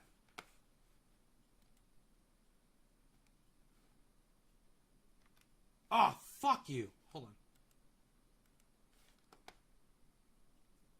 Screenshot. Okay. Pause. Wow, dude. That's the Salton Sea with Val Kilmer. All sales final. Okay, never seen. Start 105 and end at 109. 6, 7, 8, 9. Got you on the 75 TV. Thank you, Enoch. Sent my Colt 6-shooter on Messenger just for your 6-shooter. Just for your 6-shooter. What movie is this again? All right, man. So we're all caught up on the chat. That's a fucking amazing. That's my favorite movie, man, the Salton Sea. And I forget to tell you guys that when we mention what's your favorite movie, Nate, I think I leave out the Salton Sea, and it's like my favorite fucking movie. You know? I mean, it's got to be fucking War Games. You know, it's got to be fucking War Games for my favorite, but that's number 2 right there. The Salton Sea, man. It's a art flick, man. It's a you know, you paint a picture in every fucking scene, dude. There's a lot of seediness. There's a lot of smoke. There's a lot of dirt and grime and reality. You know, it's a dirty flick, man, and it's one of the best pieces of artwork that I've ever laid my eyes on, man. Val Kilmer is amazing. Everyone else in that movie is riveting. Every single character, and it's funny because one of the characters says, "Where do you find these people at?" And it's a commentary on the cast. You know, it's literally they wrote it into the script, and that's what the movie is. The craziness that you experience from character to character. It's like every single character has its own set of crazy, including the hero Val Kilmer. Every single one is fucking crazy. I mean, Val Kilmer's losing his mind the whole fucking show, man. He's going bonkers. He's treading water the whole movie. That's what makes this thing so intense and so awesome. You know? And you just have to see it, man. It's one of those must-see movies. And you guys that see the Salton Sea, you guys will thank me for it. And I know people are leaving this movie, this podcast right now, because you guys are going to watch it, and you guys are going to love it. So go enjoy it, man. You guys are going to fucking love it. Let's get high. I made that up. That's mine. And I just made it up right now. That's fun. Let's get high.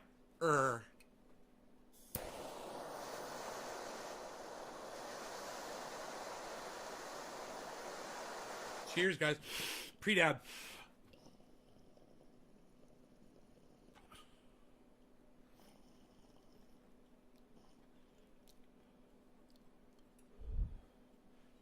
Something there. Always surprise you with that pre-dab.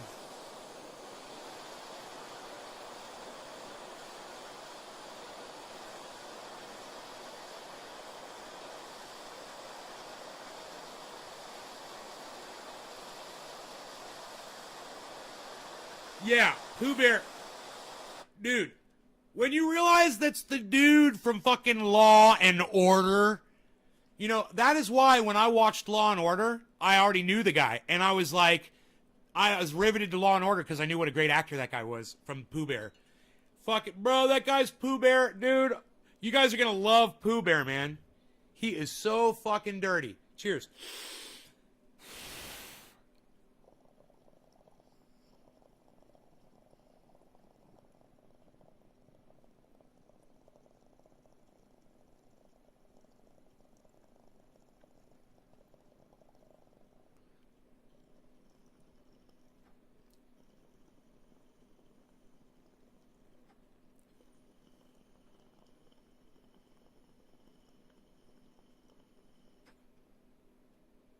I don't see any more vapor coming off.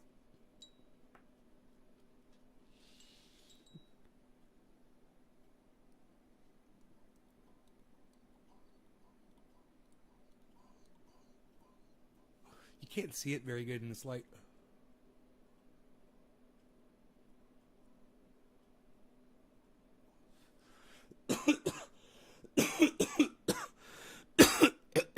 I'm wearing a medium shirt, by the way, guys. Medium size shirt. I believe that's what Ron Flacone wears.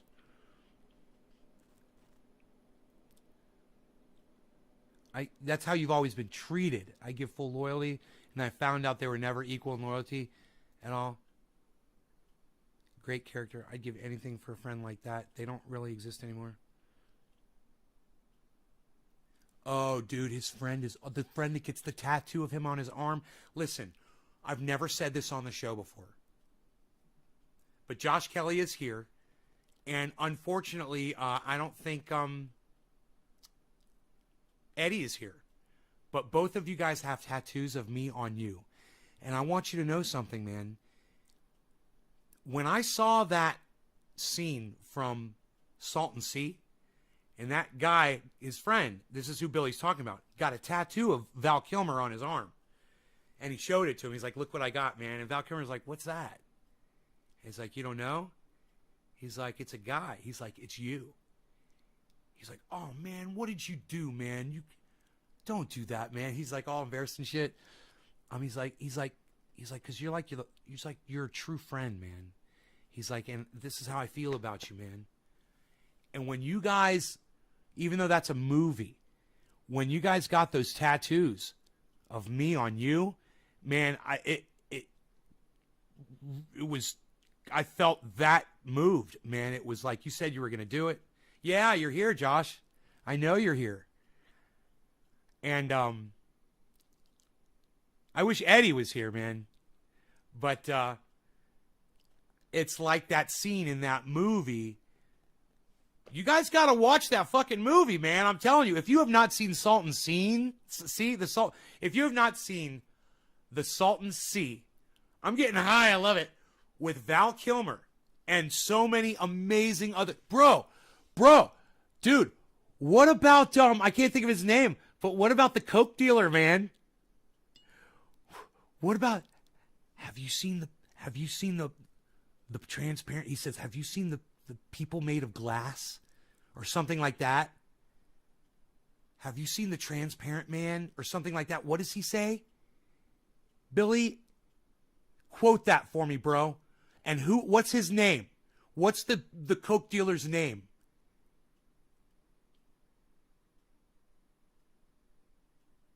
Because no spoilers, right? Right? No spoilers.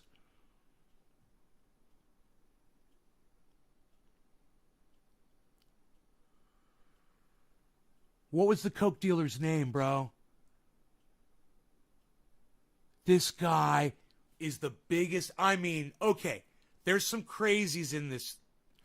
This motherfucker is meth crazy. I mean, at the end, so is Pooh Bear, but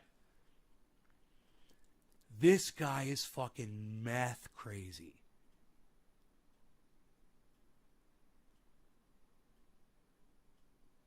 You don't remember his name? Dude, I can't remember his name either. But do you remember what he told him? He's like, just don't say anything about...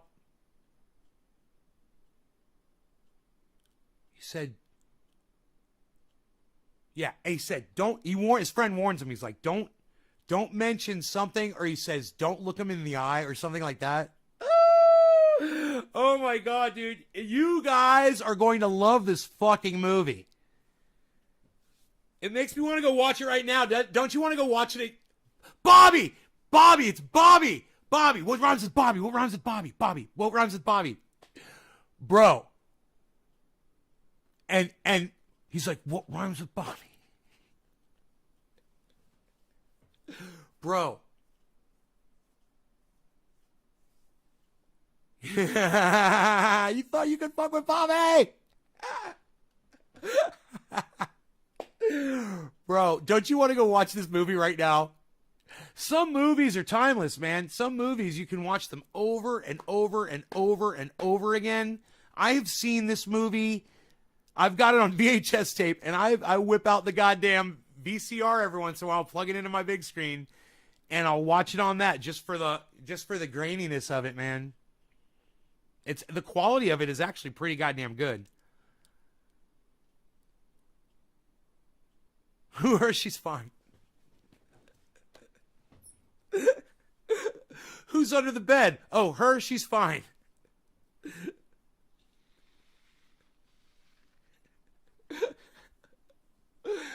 Oh my god, dude. Dude. Is the plot as good as the plot from I don't know, man. I don't know if I've seen Spun. I don't know if I've seen that. Let's not trigger anybody, though. Let's not talk about that. We're going off on a tangent. Let's get high. Let's smoke cannabis, bro. Dude, I've never done meth. Ever, right? But when we start talking about it, I start getting those weird cocaine fucking twitches, bro. Isn't that crazy? So, I don't want to make people feel uncomfortable. Because I'm feeling uncomfortable.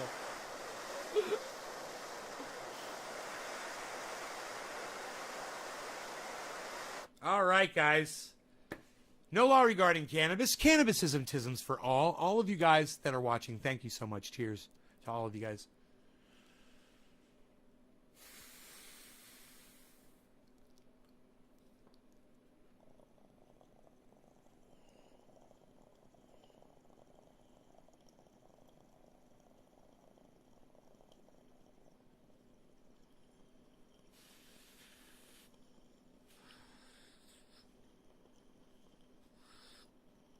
See me, Carbon, letting air in because I'm getting such a big hit. Little side mouth action there to let air in. You can do that on a bong. You can even do it on a doobie. I'm taking in more air right now. Chasing it so I can talk to you.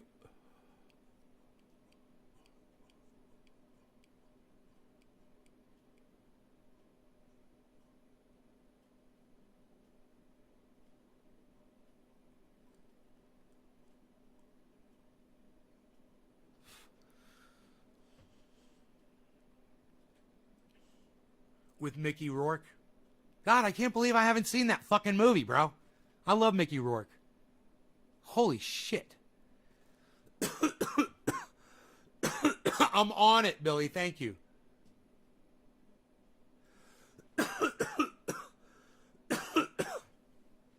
like Train Spotting, bro?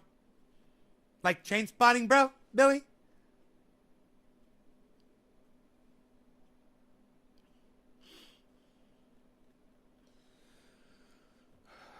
That's some fucking dark comedy. God, that was a fucked up movie.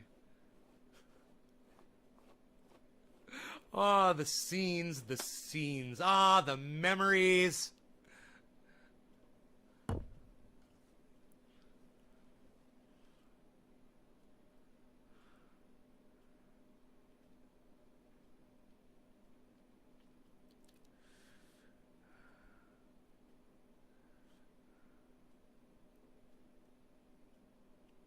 So, have I shown you guys the grow yet today? I think I did, right? But let me do it again. I'll pop in here. Just let me go full screen with that. And then, where has your chat been up? I don't even know. Yeah, your chat's been up, right? I don't want to start deleting stuff. Host webcam. Here we go. There we go. Now, I just want to point a couple things out to you in there. The first is plant number 2 and plant number 3 are doing real poorly, and so are plants number 5 and 6. Okay? Plants number 1 and 4 are about the same size, and they're giant. But what's going on with 2 and 3, was the fact I know that they were not getting as much light as 1 and 4. I know that for a fact. But what's going on the end there, those plants never do that good anyway. I think they get some blockage at some point during the day. I probably should go out there today and try to find out when and where it is. And maybe we should consider topping some trees if they're on my property. But I don't know. You know, if I want to, look, I'm not really thinking about me, guys, as I do this, as I improve this property. When I cut those oak trees down to get these plants bigger, you know, that's going to help me. Yeah, definitely. But I don't really need that. But you know what I'm thinking about?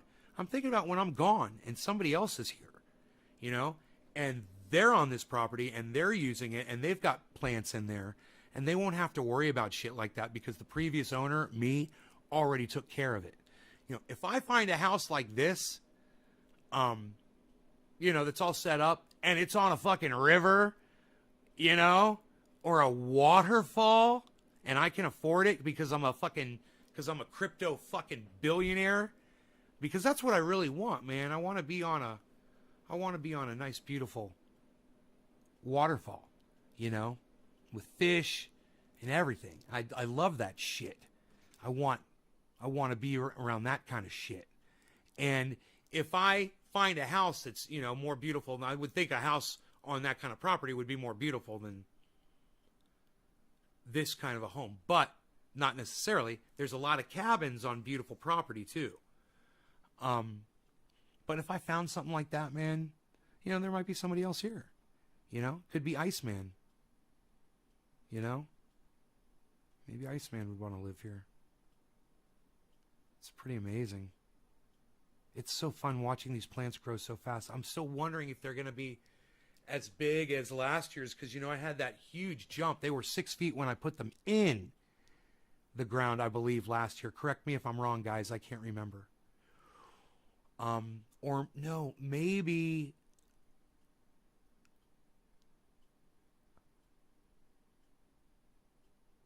I can't remember, man. If you guys remember how tall they were last year, where's Bad Blue Jaws? He might remember. DC might know. Anyone who gets that house is lucky. Transylvania County in North Carolina is the most waterfall-rich area I know. I'd love it there. Soon we will have legalized 2 fingers crossed. There's a Transylvania County in North Carolina? That is interesting. I didn't know that. The most waterfall-rich. Transylvania County, North Carolina. I might be looking there, bro. They legalize cannabis there. Yeah, I just need my 6, bro, and no limit. Like this. If it's like this, I need this. I got to be able to do 6 fucking plants. But let me tell you something, guys. These plants have already gotten big enough that it's affecting the amount of time that I have to spend down there taking care of them. Spraying them twice. It takes longer because there's 4 or 5 times the amount of square footage per inch or square inchage, you know, on these than there were. They're so much bigger than they were. I'm really concerned about plants 2, 3, 5, and 6. So I did something. I took a step. I want you guys to look really closely at the grow. And I want you to think to yourselves, what is something that Nay could have done to speed up the growing of these plants? He's worried about 2 and 3.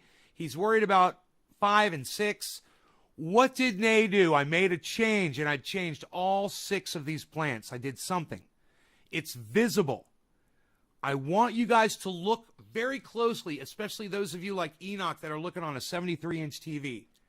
And I want you to see if you can spot what I did or guess that's going to make these plants grow fucking faster, because these plants are moving too slow for me. No, didn't touch the roof. Good guess, Billy.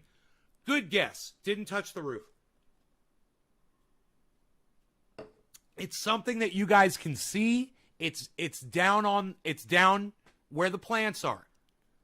training them, haven't touched the plants. Did not touch the plants, did not touch the roof. I will eliminate things as you say them. Feeding tubes. No, the feeding tubes were always there. Great question. Hey, Kevin Vaught, what's up, buddy? What change do you think I made to the grow to make these plants grow faster, Kevin? I made one change across all 6 pots. See if you can spot what I did. If you can see, if you can zoom in, look at each pot. There's no compost in those. Oh no, there's compost, bro. There's vegetable compost in there. Yes, there is. I made sure. I planted them with vegetable compost, all of them. Except for Mark's last plant that he planted. And I put the vegetable compost next to his plant number 6. Irrigation, William Benson. What about the irrigation, William Benson? Josh G, no, not worm castings, no. William Benson, what about the irrigation? What would I do with the irrigation to make these plants grow faster? You can see it, and there's something that you can't see that's involved with that as well, that you can guess. It's directly related to the irrigation. So what did I change? Now, you guys, as you guess these things, you're going to learn them. Because you guys are working through your minds right now trying to figure out how do you make these plants grow faster. You're outside, you're fucking... What about the irrigation, guys? Roof sprinkler. Timers with less water at a time more often. Josh, you're half correct. You are half correct. And I will tell you which one Josh G got correct. Timers with less watering. Yes, less watering. Does the irrigators not reach to those? It skips one. No. They're all the same. They're open hoses. They're all open garden hoses that pour water. Yeah, Josh, it's fun. It's a learning experience for you guys. You guys will learn. You guys are going to learn something. And if I had thought about this a couple of days ago, maybe a week ago, if I had done it, I thought about it a week ago, but I was being lazy and I didn't do it. I thought about it a week ago. I looked and I said, because I was being lazy. If I was a master grower, I would have done this a week ago. But I am not a master grower. And when I do that, when I do this thing that we're talking about, I will have become a master grower. But these plants shouldn't be lagging behind. I should have spotted that. I should have spotted that lag in the growth. I should have done something about it immediately, and I didn't. I treated all the plants the same. Not a mister or something. No. I did not alter the opening on the hose going to the plants. I didn't alter the opening at all. Billy, are 2 getting chlorinated and others getting dechlorinated? No. It's all unchlorinated water from my well. All 6 plants are getting the exact same water. I can't zoom. These are great questions. I can't zoom in, but that irrigation was my best guess. What about the irrigation, guys? There's something about the irrigation. What did I change? He already said you're watering a smaller amount. And then he said more frequently. He said less of an amount, more frequently. I said, you're half right. Something else on the timer. That'd be easy, okay? Because he was half wrong, so the thing he was half wrong on, what would the opposite of that be? Not more frequently. It would be... It would be less water, not more frequently, but it would be less water. Pressure decreases to the last 2. Billy, I haven't changed anything specifically to any of they're all the same. All the plants are being treated the same. You keep thinking I'm doing something different to different plants. I haven't done anything different to any of the plants. It's all the same. I told you that. It's all the same. The changes I made were to each plant. You put the hose underground for water and nutrients get to the roots itself faster. No, William. Damn, I'm to fight to play this game. I'm too high to play this game. All together now. Less frequently. Right. Okay, so now we got the timer, and there's something else with the irrigation. There's something else with the irrigation. Now, but You got the timer correct now. The timer is correct. Less watering, less frequently to encourage those plants to shoot their roots out, to search for water. What else would I do to the irrigation? The longer the hose, the less pressure. Right. No. Didn't touch the hoses like that. Hint. Oops.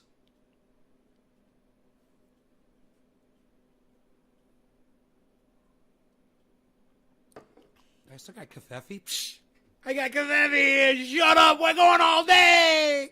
It's like a quarter cup here. Look at this. Look at this.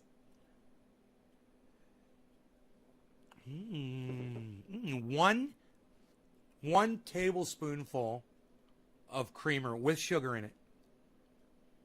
No whipped cream. No pouring the fucking creamer until the thing comes up. Till I see it rise a certain amount. 1 tablespoonful. That's all the sugar I'm putting in my body, man. And once you kick sugar, I'm telling you, once you kick sugar in tiny little amounts, your body's going to destroy that shit. Your body's working down here. Your body's burning your fat. It's burning your fat. It's burning your fat. It's burning your fat. I'm telling you, it's burning your fucking fat. Yeah, I still got this. But you guys can see, it is fucking burning the fucking fat. What is this? What's that? What's that? Dun, dun, dun, dun. It is gonna be fucking Bionic Belly Day, man. I'm gonna be down there at the fucking springs like that. I'll be fucking standing like this. Like that fucking pirate. Fucking standing there like that saying, what? In my fucking shorts. I'm like, what, bitch? And that girl standing across the beach. Fucking Dave Humans. I swear, me, Dave, and Billy, we are going to be laughing and laughing and laughing. I might even bring a bottle of Captain Morgan's with me. I know they'll probably drink it, but I'll be holding it in my hand. Shut up, you. I'm going to do it. I'm going to get a pirate hat, too. I'm getting a fucking pirate hat. I'm getting a fucking pirate hat. I already got the goddams. I already got the goddams, man. Don't even, man. I already got the goddams. Don't even. I got them right here. I got them. I got the goddams, man. I'm ready. I got the goddams. I got this. I'm going to have that. I'm going to have my fucking pirate hat. I'm going to have my bottle of Captain Morgan's, bro. I'm going to be standing in the sunny fucking beach in the springs in Florida. And I'm going to have a six-pack, and I'm going to fucking, we're going to laugh and laugh and laugh and laugh and laugh at that girl.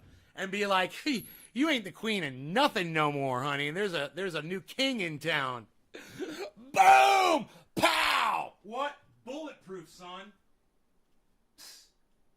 Nobody's even doing bulletproof anymore, pal. What are you even talking about? Man, I grew up with my father. When they had me, he was 36.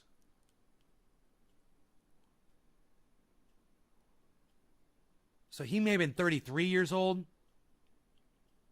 Something like that. My father was a fucking Greek god. He was one of those guys came out of the military, and they were taught when he was in the army, they were taught to do push-ups and sit-ups every morning. That was one of the things he did every morning. He fucking did it after they had me. My father was still doing that shit. And my father looked amazing. He always had this fucking strapping 6 foot, fucking just amazing dude. And all these women were always falling all over him.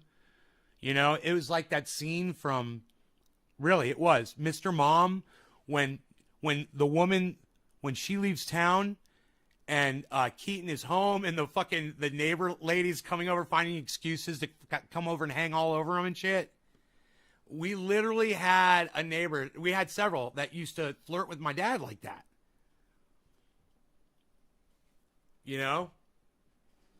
So I've lived in the shadow my whole life. And I never let it bother me, really. I just did my own thing, and I just kind of watched, and I was like, yeah, that's crazy, But my father, his physique was just, it was the way a man should look, man. He fucking had a fucking chest. He didn't have a belly. He had the kind of biceps I don't have like my father has. My dad's biceps, they come from like way up here and they go way down and then they go down like that. He's got like these giant arms, and he's got pretty big triceps too. And, legs, the whole thing, man. He's fucking my father. He's just a big dude, and he was in great shape. He could not get me to do that shit. He tried, man, but I guess I was stubborn. I guess I was a stubborn little kid. So I was always chubby, man. I grew up, a little overweight and self-conscious of my belly and stuff like that. And I kind of didn't like to be out because, with my shirt off, because I had love handles and shit. And I just, at one point in my life, I was just like, fuck it. This is just the way I am, and this is just the way I'm going to be. And I just came to terms with it. Just kind of accepted it.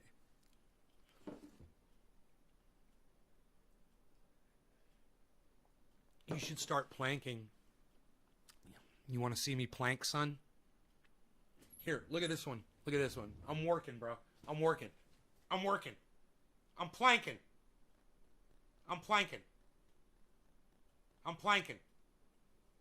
I'm planking just a little.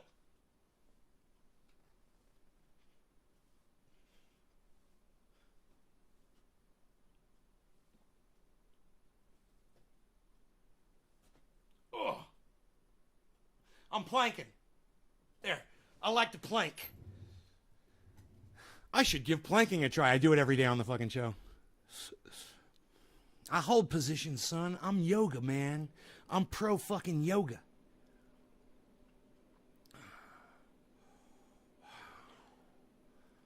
I'm pro yoga. Hey, man, if I pump that exercise 3 times in a row, Billy, do you think if I do that exercise that I just did, if I hold my legs together and did it 3 times, because it makes it fucking almost impossible, and did it 3 times in a row, like 3 sets, do you think that you'd like be able to see the muscles? Because it burns so much right there. Man, even with all my fat, I wonder if I'd be able to see the goddamn... I might try that. How long are you supposed to wait in between sets, Billy? Where the fuck is Robert Mulligan at? He knows. God, that was fucking... Dude, that was a job, what I just did. And it's a swivel chair, dude. John, you impressed? Bro, I'm going to put that on Twitter. Grease and I, those guys were bronze giants, were ripped. Right on, William Benson. Yeah, man, it's like my father and my uncle.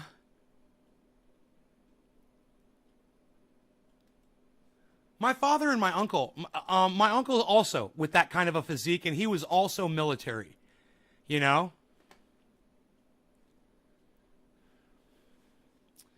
let's do this over here. Wait. Oh, yeah, Twitter. Why aren't I just going to Twitter? Why am I such an idiot?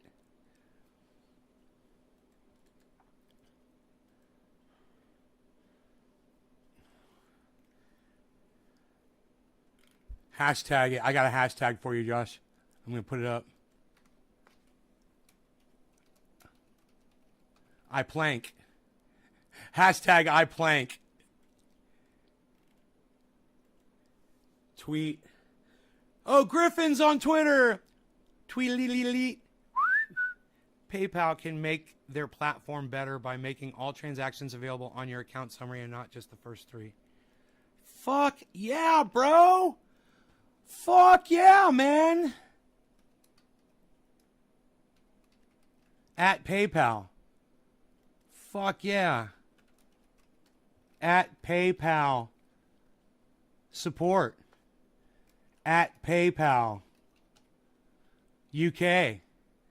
at PayPal. News at PayPal. Business at PayPal. You see how easy this is, guys? Anybody can do this. Developer. There you go. Look at all the PayPals. Look at all the PayPals I'm tweeting at. Okay, this is Nays Garden at crypto, CRYPTOC, crypto, C, culture, 420. Okay, at Nays Garden, at Nay Trendy, at Nays Garden Show, at my real name. Boom. Okay, you guys, I am retweeting Griffin's tweet. I want you guys to find Griffin. I want you all to follow Griffin because Griffin tweets the fuck out of me. And I want you guys to, and thank you, Griffin. And I want you guys to retweet that as many fucking people as you can think of, like I do. Get crazy with the ats. Max out the tweets, guys. Max them out until you have no more room. Jean-Claude Van Damme splits with 2 chairs. Dude, no. Be connect.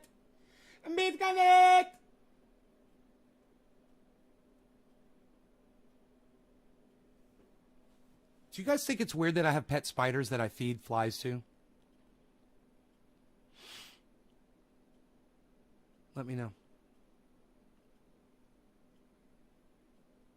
I catch flies inside the house. I don't go outside and catch them and bring them in. But if there's one in the house and it's vulnerable, I catch that motherfucker. I did it this morning. There was one on the TV set. It was a horsefly. And I went and I grabbed one of the dog's toys. It's a little crab, little stuffed crab. And I just tossed the crab at the TV set.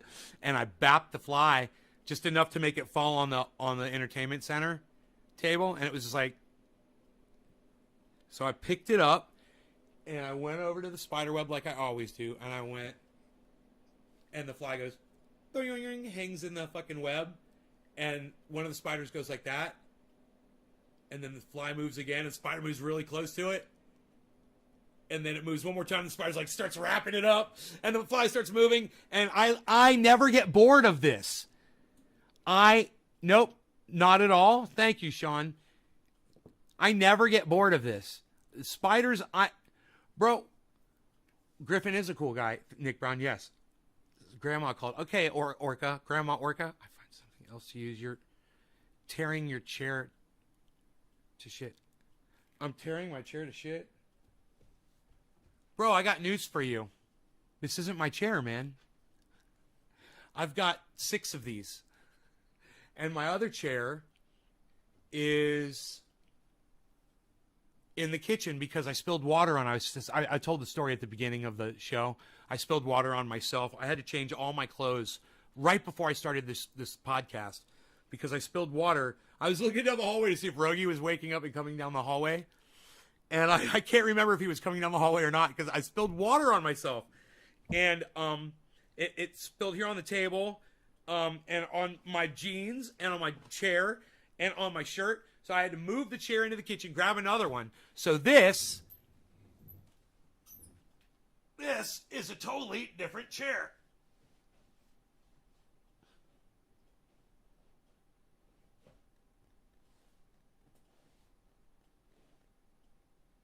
I call that the bicycle pedal. I call that the circular bicycle pedal maneuver. Dude, this is one of the greatest exercises. I mean, if people had... I should fucking market a chair that's comfortable, that people can sit in, that's really sturdy. Right there.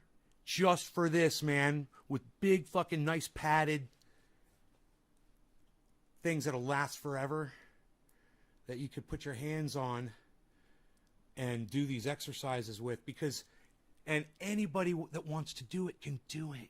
You guys, I mean, okay, not everybody, but most people, even if you can't do this exercise, I could show you the easiest way to start. This is all you have to do. When you get up out of a chair, you use your arms, right? And when you sit down in the chair, you use your arms, right, to lower yourself down. So you just start being, this is how I did it. I just started being more conscious of that. And then I started doing it slower and slower. I started getting up slower out of the chair. And then when I'd sit down, I'd lower myself down. And, you know, as I got better and better at it, I started picking my feet up off the ground. As I was pressing down, I'd pick my feet up a little bit and take the weight off. And I feel the weight on my body. And that, it makes a big difference. But when you realize you can do something like this in 10 days, 15 days, you can drop, you know, I don't know how the UFC fighters do it, because those guys are like fucking magicians of their bodies and how quick these guys can go up or down. But when I started just dropping the sugar, and I saw and I understood what was going on inside my body by watching that doctor on YouTube, and he explained it to me. He said, when you stop eating sugar altogether, your body was eating sugar. Your body's eating sugar and producing fat, eating sugar, producing fat, eating sugar, producing fat. When you stop eating sugar, your body starts eating the fat because it has no more sugar to eat. It starts eating the fat and it stops producing it. So it's like a double whammy. Not only is it eating and living off of this, but it's not making it anymore. So that's why I can have a little tiny bit of sugar now, because my body's just going to fucking destroy this. And this is probably all the sugar I'll have all day. And once again, it's 1 tablespoon. I'll tell you how much sugar is in that. Oh, what am I doing? Dude, I'm supposed to be like really smart. I'm like, why am I getting up? I'm supposed to be a problem solver, man. I'm supposed to know shit. Like, I've got bottles in the fridge back here that I keep of this stuff. Okay, this is, here we go. There's no way I'm going to be able to read this. Ooh, hello, gardeners. Ooh, look at the garden. Ooh, look at the plants. Ooh, ooh. Look at the breezes. Oh, there's fans. They're lovely, lovely fans in the grow. Look at this. What is that? Why are those there? I wonder. Let us see here. Oh, okay.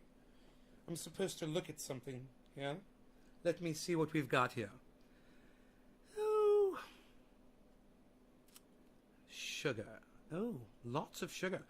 1 tablespoon has 5 grams of sugar. That is a lot of sugar. 5 grams of sugar. This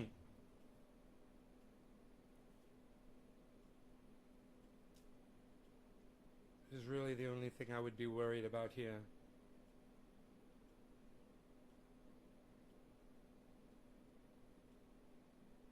Cane sugar.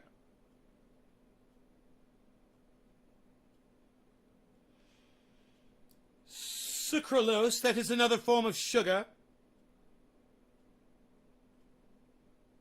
Salt. You know, they have to put extra sugar in to cover the taste of the salt.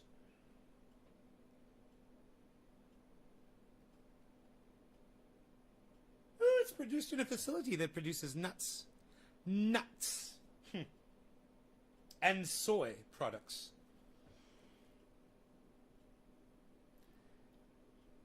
Can you link that video for us again, Nay? Yes. I know what you're speaking of. Never fear, sophisticated Nay is here. I can find it for you.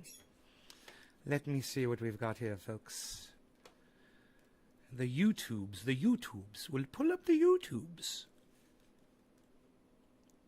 Oh, he's watching a video he wanted to talk to you about here. I remember this.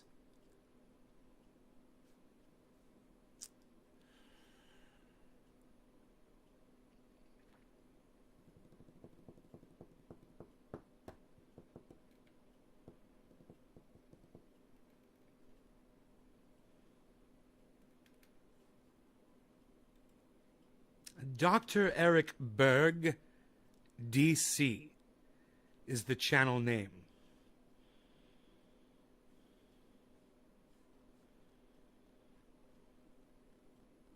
Oh, are we dropping frames? What adventures did you come from? What do you mean, what adventure did I come from? What exactly does that mean?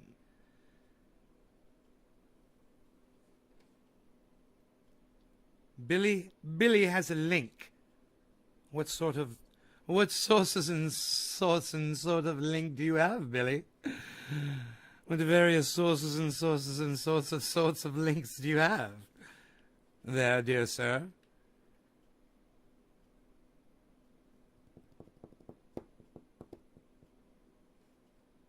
Oh, I do appreciate this video.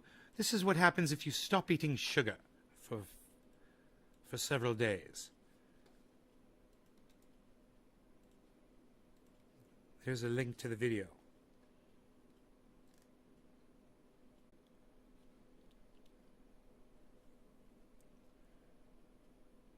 Oh, perhaps we should smoke, maybe a dab,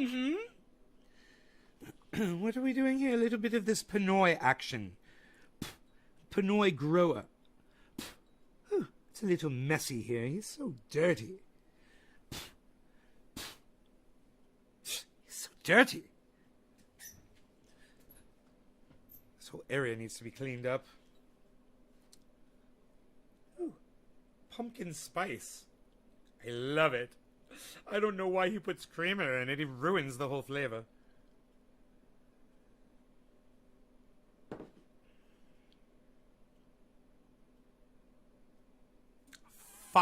Was it 5 grams of sugar?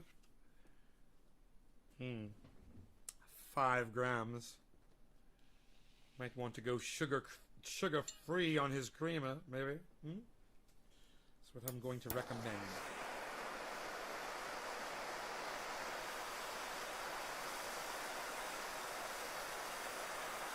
Oh, I see. Since he smoked the entire dab last time, there was absolutely no pre-dab this time. Very interesting. Duly noted, gardeners. Duly noted.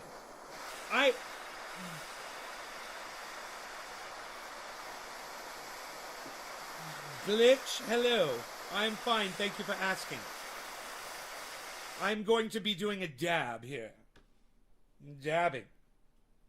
Some Pinoy grower. I know you don't use grinders, so how did you accumulate that? Oh, that's a fantastic question. I'd love to tell you that story. Perhaps maybe Nay would be better off to tell you than myself, though. Cheers. Cheers to the world, everybody. Ooh, look at these beautiful things to dab.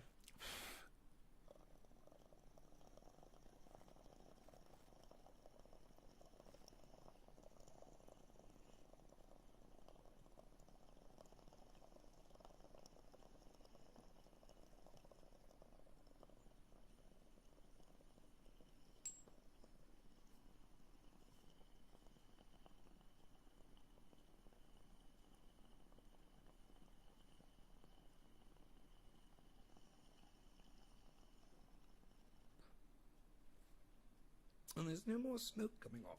I've smoked it all.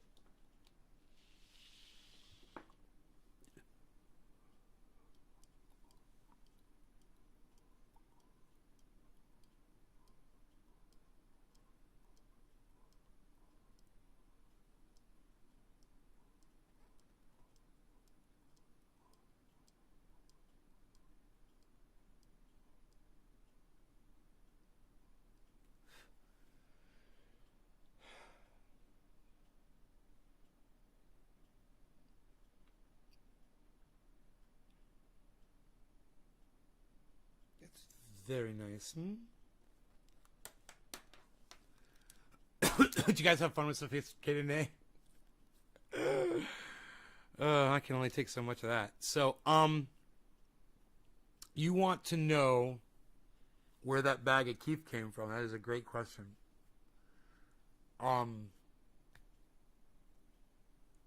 It's a fucking funny story. So, Dino and I were blasting, right? And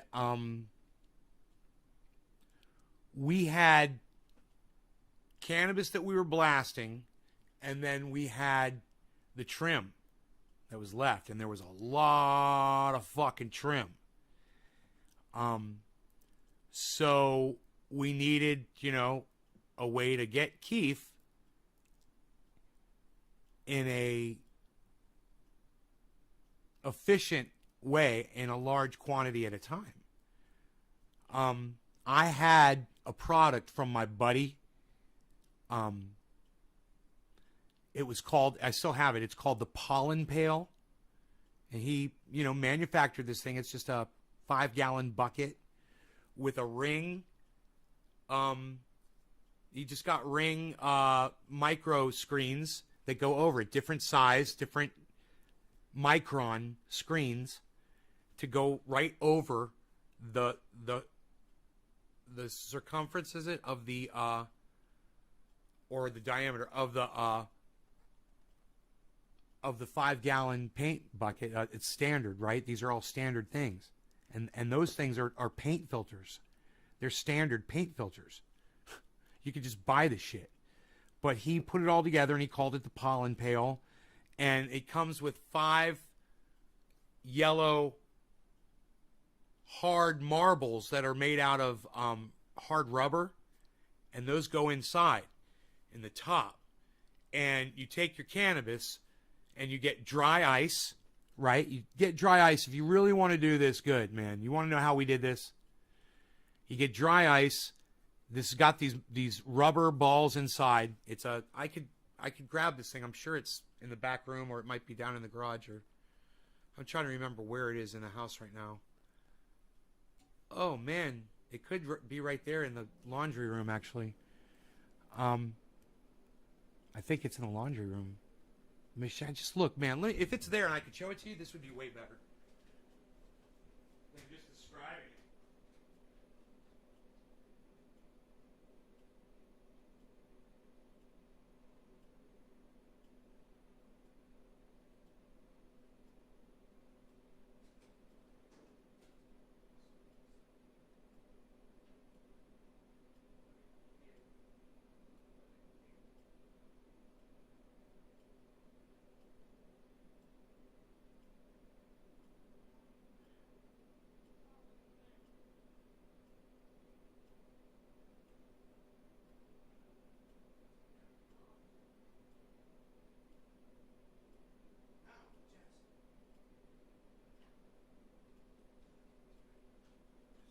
It must be down in the garage. I'm sorry, man. It must be down in my freaking garage. I'm so sorry. So it's a black bucket. It's got these 3 different screens. It's got the 5 rubber marbles that you put in there, and then you buy dry ice at any grocery store, right? Still this weird beer belly 6-pack muscle protruding through a gut. Right, Billy? You've quit trying. Yeah. Yeah. I just don't want the sugar in me anymore, man. I mean, I'm really benefiting. Because once you stop eating sugar, you start getting more drive. There's something about not eating sugar, man. It gives you like motivation or inspiration or something. It changes something inside you that gives you more. It's almost like testosterone if you're a guy. It gives you more drive, but it's not a sexual thing at all. It's like a drive to do things that you kind of think about doing normally, but you kind of put them off or whatever. And this just gives you more.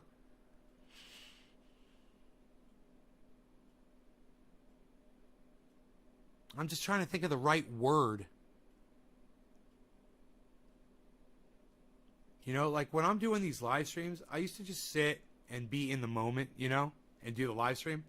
Now often I find myself thinking about what I want to go outside and go do. You know, and I'm thinking 2 or 3 steps ahead all the time now, which I didn't do for a long time, man. And I have a feeling it was It was the sugar. Because when I was a little kid, I wasn't really into it, man. You know, I was a smart little kid. And as I got older, man, I discovered chocolate. You know? So, you're wondering how we got all of this keef. Let me finish this story. And those of you that are waiting.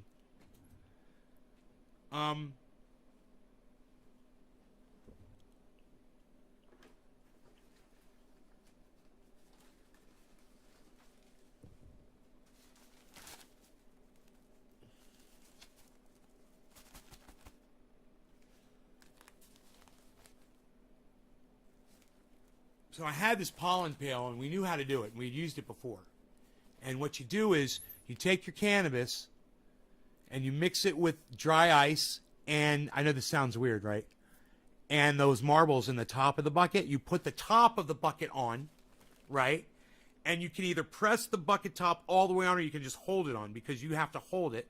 And then you shake it. You shake the bucket. Now, I could imagine if you owned like a paint shaker or something similar, it would make your life so easy with this device. Because the paint shaker is meant to hold a 5-gallon bin. You put it in the paint shaker, it does its thing. You open that bitch up, and you got this much keef on the bottom of the fucking bucket. You have never seen production like this before. It's like magic. Especially if you're using a BAM strain, you know, and we really weren't. I can't remember what this was back then. I think it was like,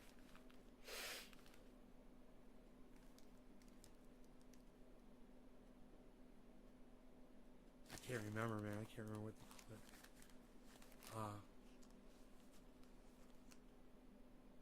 It's called something in black.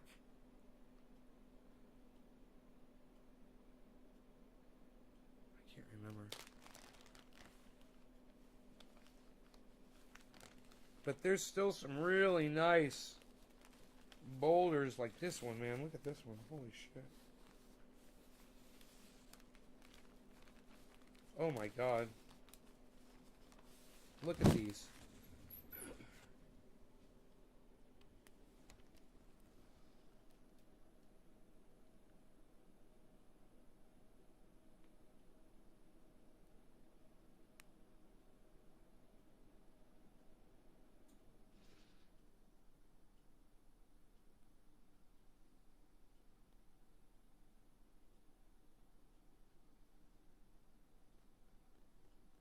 Believe this? I just got this shit laying around for years. For years. Just bricks of fucking keef hash. You know, boulders of keef hash. It's so beautiful to look at. I don't even touch it. I could do like my own goddamn cannabis cup right here in my house. I don't think you'd really want to smoke this stuff, though. When it comes time for me to make more oil, this would be great to try to make oil out of, extract oil out of with alcohol.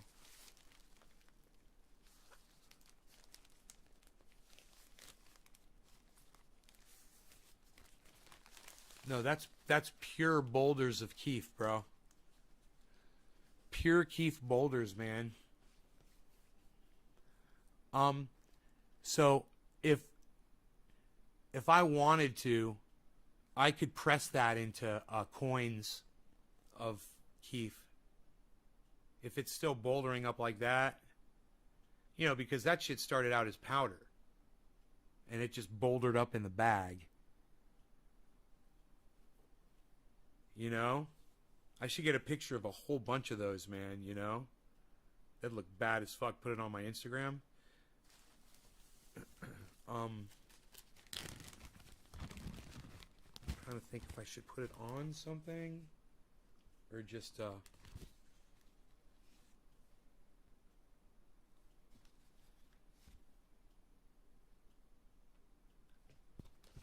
they They do look like they came off of another planet.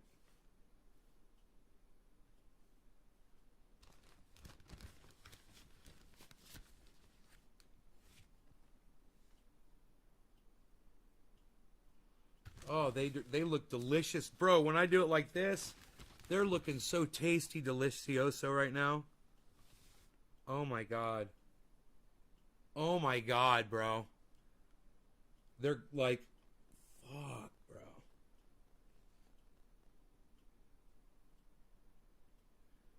Get the fuck out of here.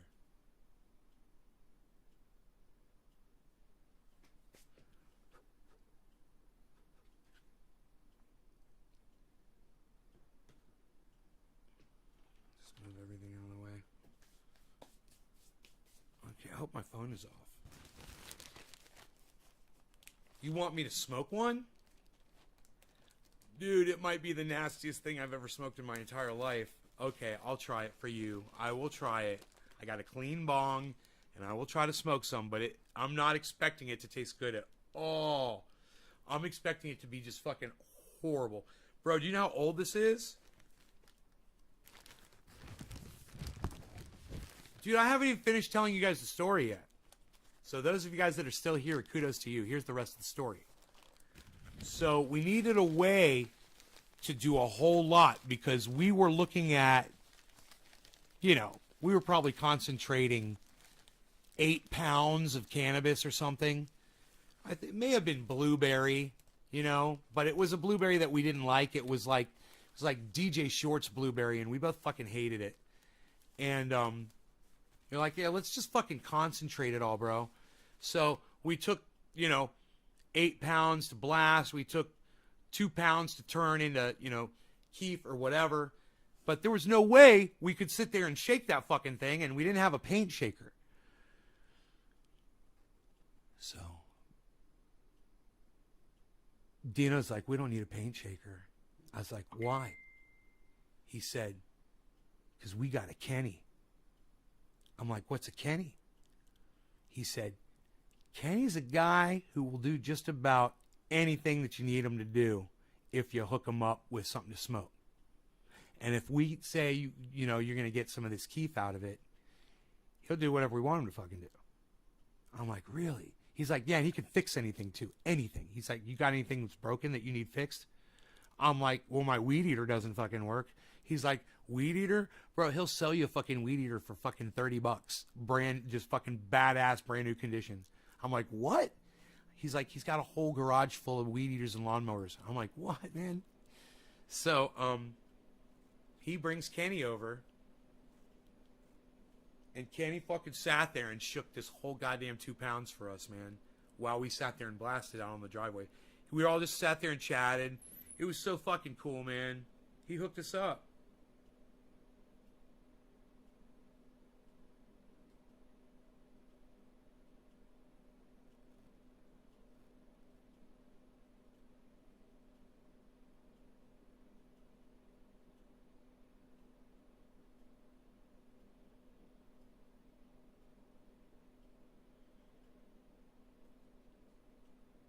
I'm sorry, let me turn this off. I have to use my fingerprint or put my code in to turn my phone off. Because write this down. Because some engineer out there, maybe I should start writing it down. I always tell you all to write it down. I don't think anybody is. So I'm going to start writing it down. Let's get rid of this. Oh, dude, was I dropping frames again? Where's your chat at? What happened there? Chat.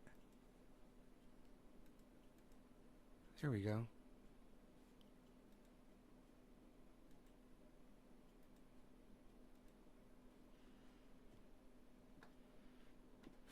Okay, there we go. Cool.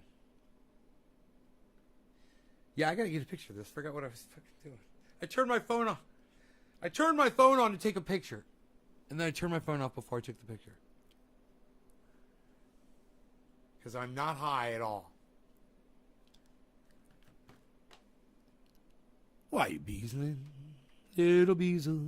Why you beasling?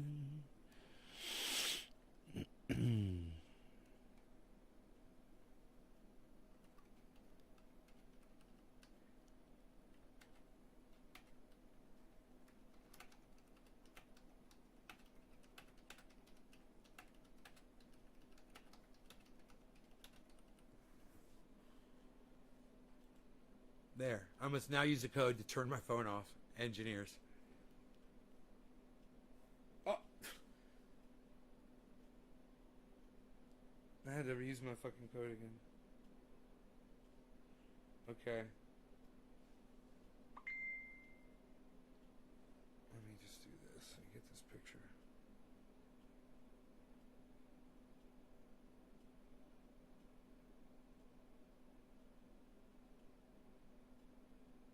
Now let's try it with the flash.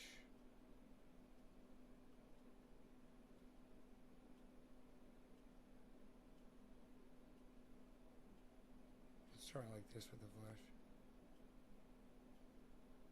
And now let's try it like that without the flash. Flash, flash, flash. Alright. Let's see which picture we like the best out of the four. First ever camera, second. No, that's that UK thing, right? That lady that they claim, you know, she had a heart. Actually, she had a heart attack, but they're trying to claim it was the cannabis that triggered it. It's the dumbest shit, dude. You know, they'll say that someone fucking in a plane crash died of cannabis overdose if, you know, they tested positive.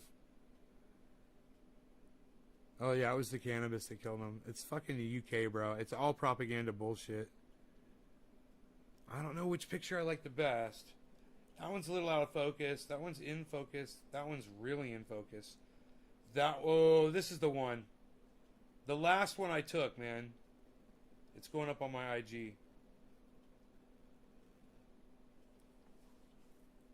Yeah, son. What?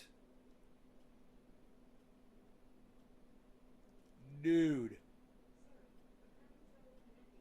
Did I say computer?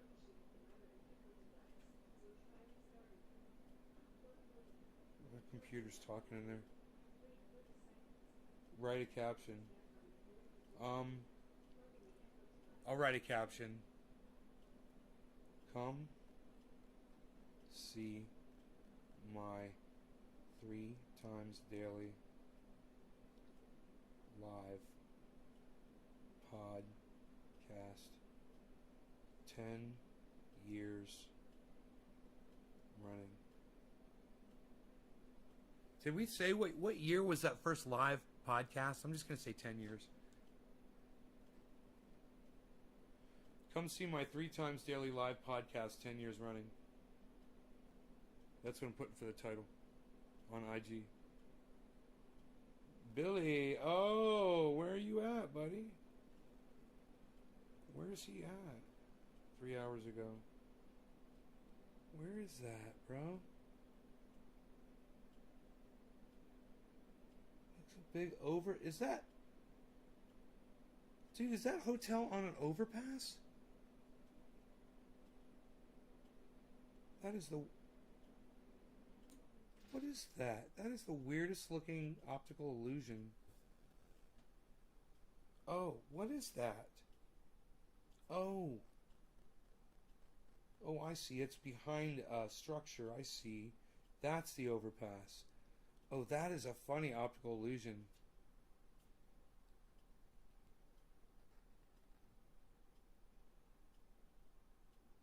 How do I say something?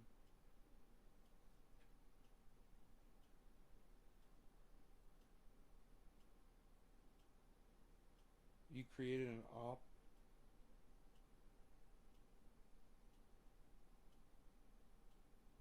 optical illusion.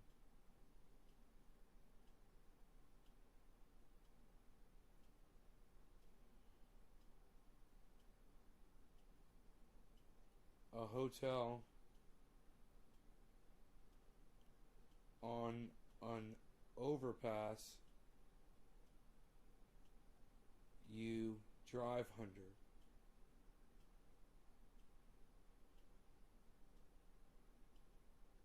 It's funny. This is one of my best buddies growing up. You created an optical illusion. Dude, look at this picture. It looks like you're literally driving under a fucking hotel.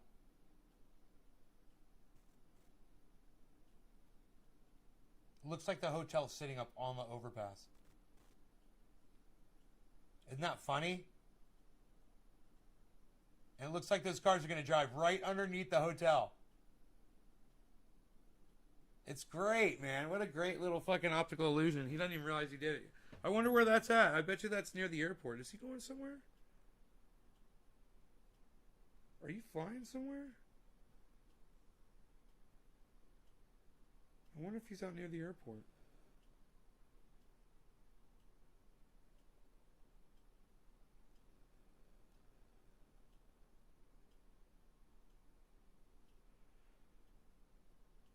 Close this. Oh, I wonder, did I upload that to IG? Did it? I wonder if it went up. I don't want to turn off my phone if it's not up there yet. Does that affect my bandwidth at all? We're good? Man, I'm so freaking ripped, guys. Give me a second. Let me just... IG. Okay, here we go. I just want to check and see if this thing went up.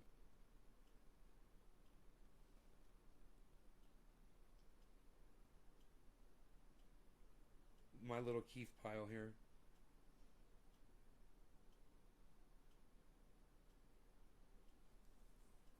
Yeah, it's still uploading. I'm glad I checked, man, because I almost shut my phone off, and it probably wouldn't have finished uploading. I don't even see it yet.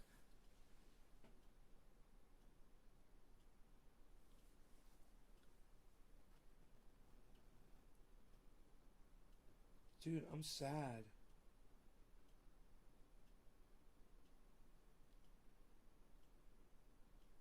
It didn't upload?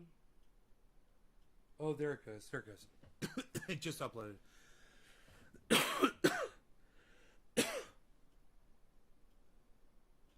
You guys, you know, it sucks trying to look at photographs on IG. It really does. But there's the photo that I went with. Because you could literally just see the texture. It looked like the surface of the moon. Nay's Garden Show on IG, guys.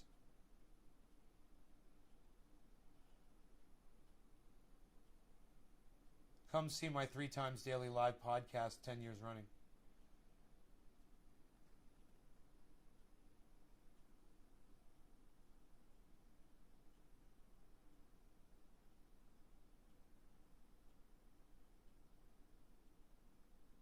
Just the texture of that just makes you want to land your little lunar lander right on top of that, doesn't it?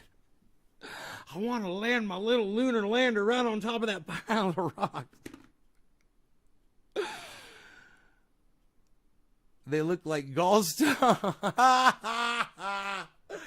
Do you know they say the most amount of pain that a human being can experience supposedly is stones. I think it's not gallbladder, but what's the other one? Maybe it was gallbladder stones. I forgot what I'm trying to say. Kidney stones.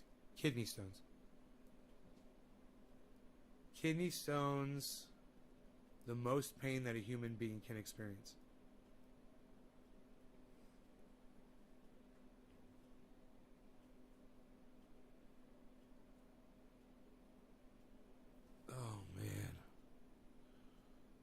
Just even thinking about it hurts.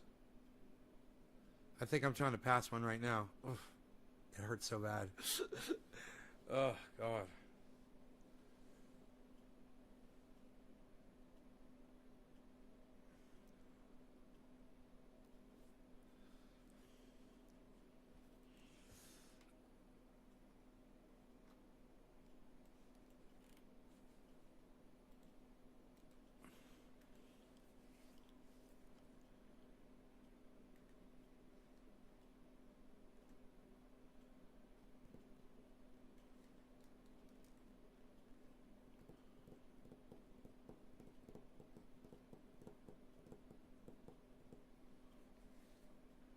Oh, Baba Blue Jaws, I literally mentioned you earlier. Tree Min, son. Till quarter of the hour. Hutchison. Huh? Hutch.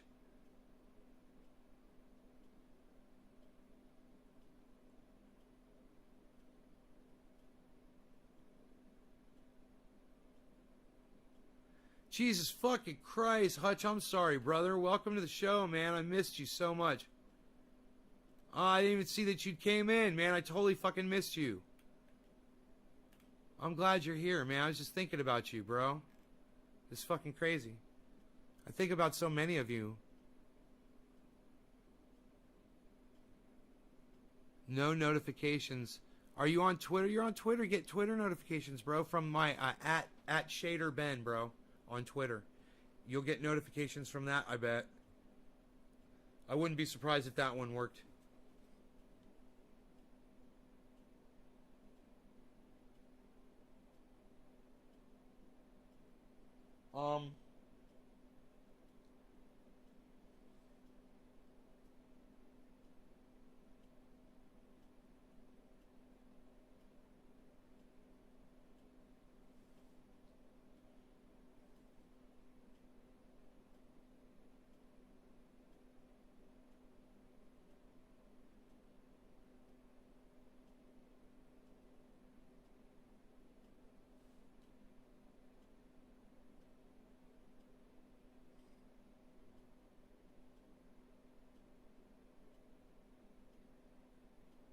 This guy destroys fucking Kyle Kalinske. He calls Kyle Kalinske corrupt.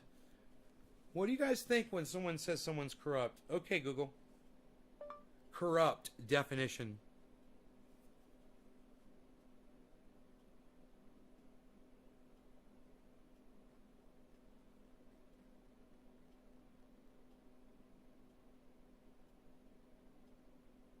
I guess Google is corrupt.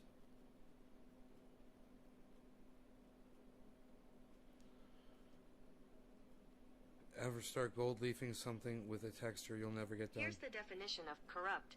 Having or showing a willingness to act dishonestly in return for money or personal gain. No shit. That is the correct word. Kyle Kalinske is corrupt. Holy shit. Dude, this guy, I don't know who this guy is, but he totally exposes him. Let me tweet at him so he knows I'm going to do this.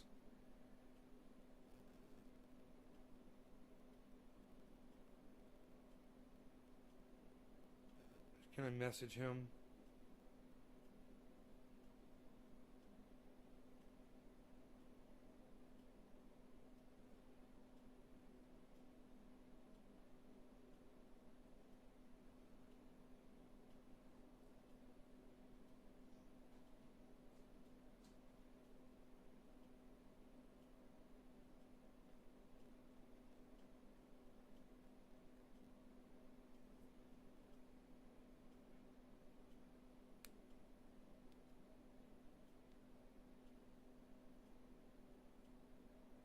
The Rebel Renegade.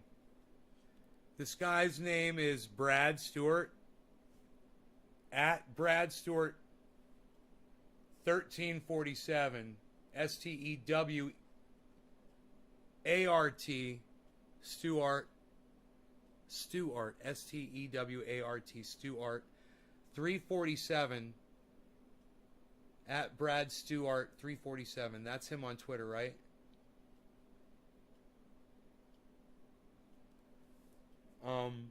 I'm just telling him that I'm going to review this. Hopefully I won't start.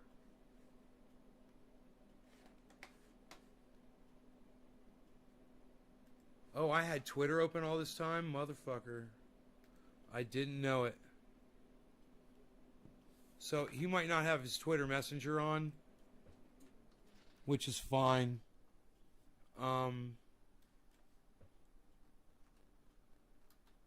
You know, I'll review his shit anyway, but I'm just letting him know I'm reviewing it.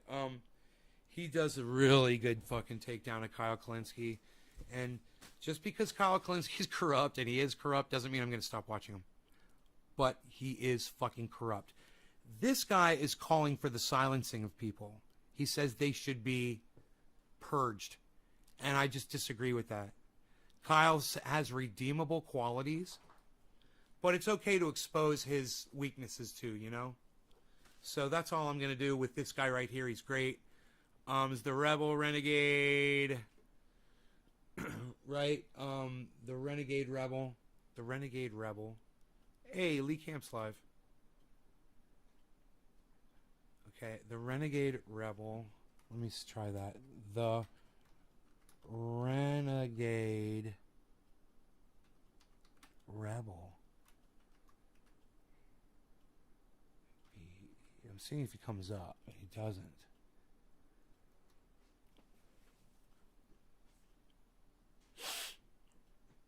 Renegade. Jimmy Dore, here it is. I got it. Rebel Renegades. The Renegade left. Rogie, you need to go outside, buddy. So what we want to do here, we want to go to 35 minutes into this video. I'm going to let Rogie in, and I want you guys to hear what he says at 35 minutes in, okay? That's right here. I'm taking you in a minute and a half before he starts, okay? Listen to all of this. A list of special guests. But I want to show you all this. Look who's on this list. Look, featuring on day one, this is June 20th of last year, Hillary Clinton. Now you see why. Now you see why Jink was opposing. Now wait, let me give y'all a little more clarity here. I want to show y'all some of the, look, these are co-chairs on Nancy's board. Okay? Now look at this. I want to show y'all this. Where's this guy? Look, Reid Hoffman. Look at this. This is the guy that owns, I don't know, I think, well, he sold LinkedIn. But this is the guy, the co-founder and executive chairman of LinkedIn. He's a billionaire. These are the people that Nancy is dealing with. She has billionaires on our board. But I want to show you this. Now, I didn't actually go in to look at everybody that's on here, but I'm pretty sure all of these are some rich people. But I want to show you an interesting name. Look who else is on her. Look who's on Nancy's board. Look at this. Jeffrey Katzenberg. Wait a minute. Jeffrey Katzenberg. Look. Wait. Here's Jeffrey Katzenberg. Jeffrey Katzenberg runs and invests in TYT Network as part of $20 million round. Here's Jake, got $20 million. From Katzenberg, who's on Nancy's board. So that's why he keeps running cover for the squad. That's why Kyle keeps running cover for the squad, because Kyle is a part of the TYT network, and undoubtedly he must be getting some of this Katzenberg money too, because he keeps saying, Jimmy said that the squad is corrupt. And Kyle nearly blew a fuse. They're not corrupt. They're not corrupt. What? They're corrupt. What are you talking about, Kyle? Guys, I just showed you. The proof. Look. Now all of this makes sense. Look. Now all of this makes sense. Why he said, don't run against Nancy. Now this makes sense why he's saying, don't force the vote. Because look who's on this board. Hillary Clinton has been, Hillary and Nancy Pelosi are two of the biggest haters against Medicare for all, especially Hillary. And you think, because their donors don't want Medicare for all because it cuts them out of cash.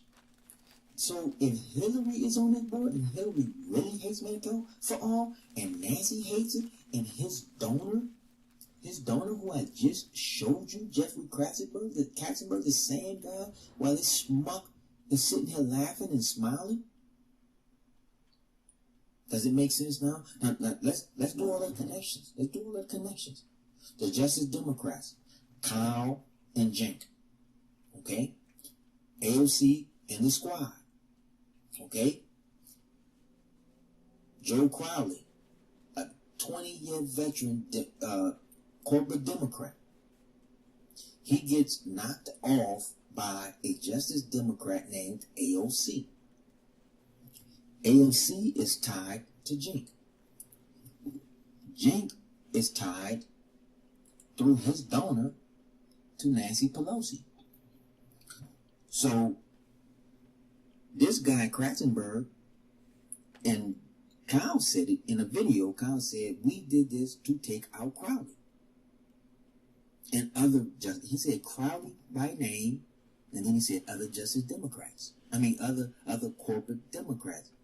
And the lady that's running the corporate, the Justice Democrats, when she said our goal is to take out Democrats who we feel are weak and need to go. So that's what they do. The co-founder and executive chairman of LinkedIn, he's a billionaire. These are the people that Nancy is dealing with. She has billionaires on our board. But I want to show you this. Now, I didn't actually go in to look at everybody that's on here, but I'm pretty sure all of these are some rich people. But I'm going to show you an interesting name. Look who else is on her. Look who's on Nancy's board. Look at this. Jeffrey Katzenberg. Huh. Wait a minute. Jeffrey Katzenberg. Look. Wait. Here's Jeffrey Katzenberg. Jeffrey Katzenberg, Windsor Invest in TYT Network as part of $20 million round. Here's Jake, got $20 million. From Katzenberg, who's on Nancy's board. So that's why he keeps running cover for the squad. That's why Kyle keeps running cover for the squad, because Kyle is a part of the TYT network, and undoubtedly he must be getting some of this Katzenberg money. Kyle's part of the TYT network. See, we forget that. And this guy makes great freaking points. And if you've been following Jimmy Dore on this for the last couple of weeks, this right here is a great addition to give you more background on what's going on and why these people are doing what they're doing and why they're acting the way they're acting. Kyle Klinsky has a lot to answer for, man. With people like this out there that are calling him on his bullshit, it might have an effect on their viewership. This is the difference between him and me. I don't want to, as this guy says, purge these people. He's talking about purging TYT and purging Kyle. These guys birthed a movement, man. And, yeah, we know damn well that politics corrupts every single person that gets involved in it. It might not be why they originally got in, but it gets to them eventually. But the one thing we don't do, and I know you're new here to this space, but the one thing we don't do is request the people we disagree with or people that we find corrupt, which a lot of people are corrupt, bro, don't get a voice. Everyone gets a voice, and you need to learn that. So I hope you do, brother. I hope you learn that everyone deserves a voice, even when they're fucking lying to your face. Hey, man, some people want to be lied to. Who are we to judge? We're living under a First Amendment rule. And as long as you and I both agree to live here in this country, we need to honor that rule. And if you don't like that rule, the First Amendment, then be the first person to stand up and say you don't like it. But at least you'll have a voice to say it, right? You won't get far with that. I promise you. But, that's the way you're acting right now. You're acting like you said, and I want to read you guys the tweet. Brad said,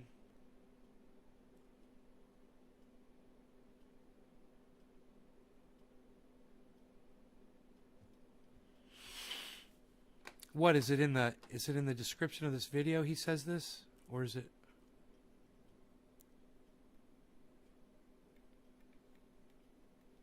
show more? Here we go. No.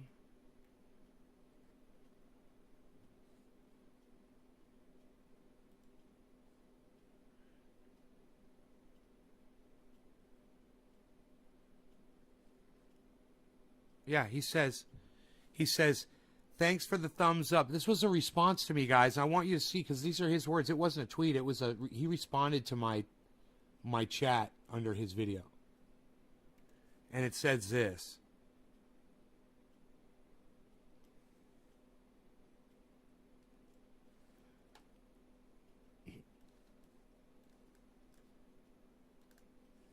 As you can see, I said, thumbs up, great points. Now show your face on your video. And he said, thanks for the thumbs up. I have plenty more investigative work planned. Make sure to subscribe and share the video. Our plan is to unite the real left and purge the fake progressive grifters. So he's calling for cancel culture on these guys.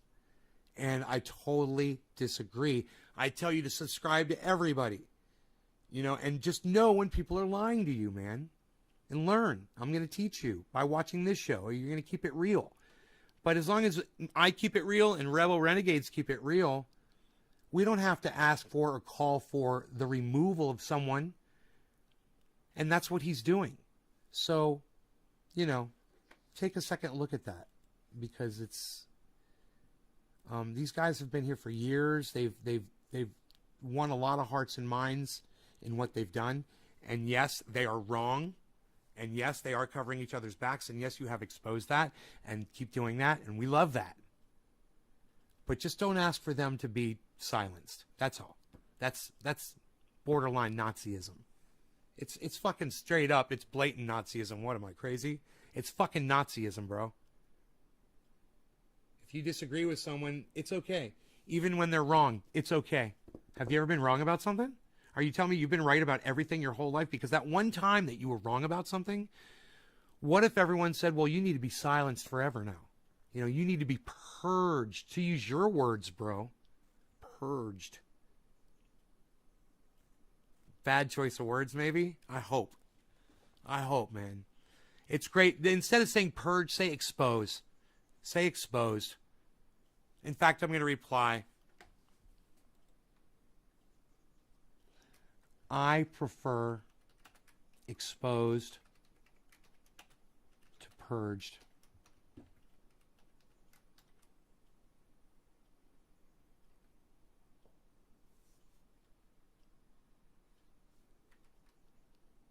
I don't wish to cancel anyone. Everyone should have a voice.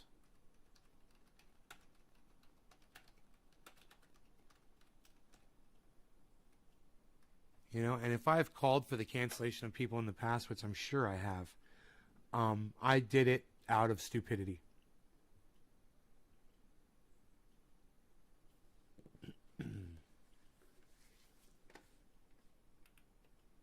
So, Bettany could make moon rocks. Dude, who needs to make fucking moon rocks? You can mix that shit up in your bowl, bro. I made that shit before the first moon rock ever came out. I did it in my bowl. So easy to do, bro. So easy. I got my concentrates. I'm not going to do it because I'm all energetic right now. And if I do one, I'll be knocked the fuck out. And I'm not trying to get knocked the fuck out. So, I'll show you that.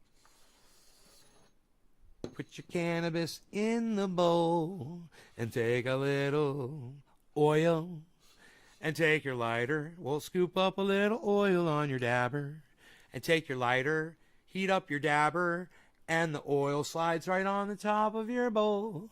Then take your keef and sprinkle it on, and boom, there's your fucking moon rock. You're smoking a moon rock right in your bowl. I made that up years ago, way before moon rocks came out. We had way better names than moon rocks. No, actually, moon rock's a cool name. Especially because they do look like that, you know. But mine are pure keef rocks. People are going to be like, moon rocks, moon rocks, moon rocks. They're all going to think they're moon rocks, I bet. And I'm going to be like, nope, it's pure keef. That's hash. That's fucking keef hash stones. Keef stone. Man, we used to have a guy used to come in, goddamn Keith Stone. I wonder what happened to Keith Stone, man. Keith Stone.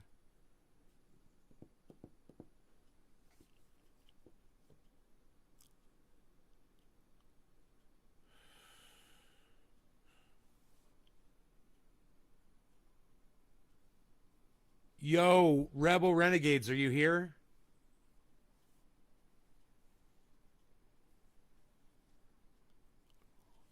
Hit me up if you are, bro. Keith Freeman. Hey, there's Keith Freeman. Sean Days. Nay all day, says Nick Brown. We've been live for 3 hours, guys. In 30 seconds. No, 30 seconds and 2 minutes. 2.5 minutes. It will have been... I thought that was a 59. It's a 57. We'll have been live for 3 hours. In 2.5 minutes. In 2 minutes and 15 seconds. It's taken me that long to tell you guys. It took me 15 seconds to tell you.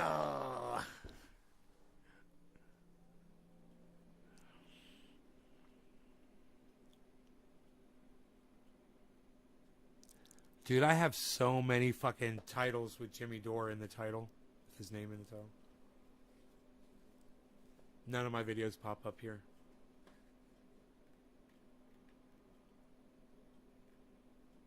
Even though I follow me. The Dive with Jackson Hinkle.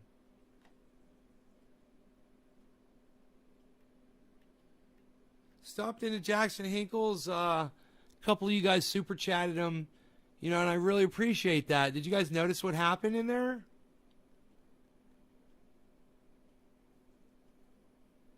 Anybody? There wasn't a lot of you guys there, so I'm just going to go ahead and say. So we're in Jackson Hinkle's, and I got on Twitter, and I'm like, hey, everybody, come on in. I'm in the chat. You know, come join Jackson Hinkle.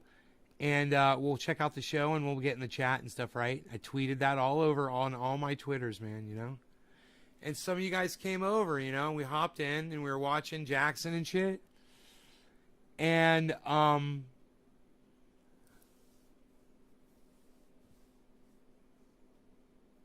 somebody super chatted him and said, I think it was Randy or somebody said, Nays Garden sent me here.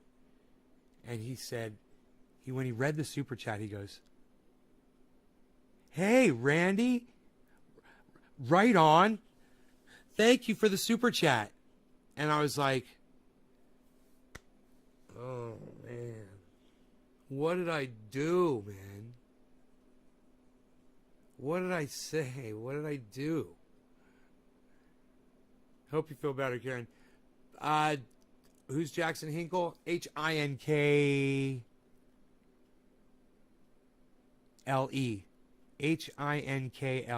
Jackson Hinkle. He's a really good podcaster, man. Talks to his audience. Fucking talks about current events. He's really well versed on foreign affairs, bro. He's young and he smokes cannabis. He came on my show and he did an interview, bro, the other night. It was great. It was great. We had a great interview with him.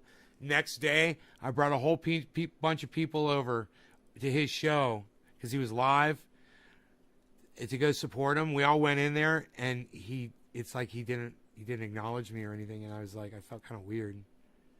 I felt kind of like, whoosh. I was in the chat, like saying hi. Everybody in the chat was saying hi to me. Even his admins were and shit. And he did not recognize me at all. He's reading chats around my chat. And I was like, wow, man. He's not even going to say hello. I mean, I expect him to say, hey, I had fun last night. Nope. Like, he doesn't want his viewers to know. I don't know, man. That's how it felt. It could have just been like, you know, I get that blind spot sometimes. You guys will come in, and for some reason, one of you will keep talking to me, and I just won't read them out loud, and I don't know why. It just happens sometimes, you know? And it's like that may have been what happened to me and him last night.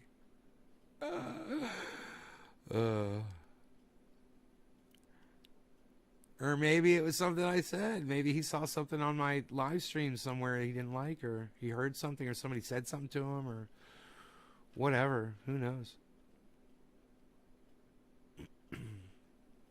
But keep going over there and supporting him, and keep telling him that Nays Garden sent you. You know, Jackson Hinkle. I think you'll love his show. You know?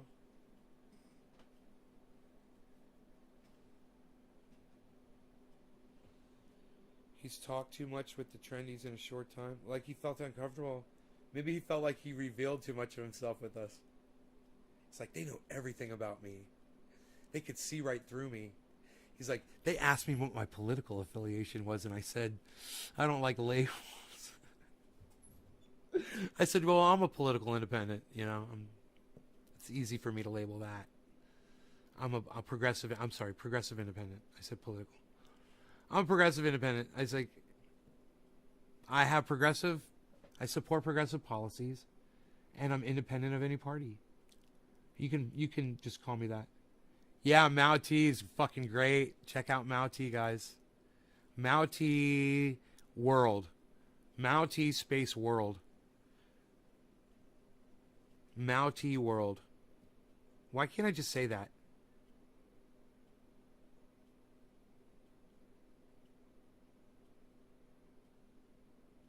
Bye, Karen. Feel better.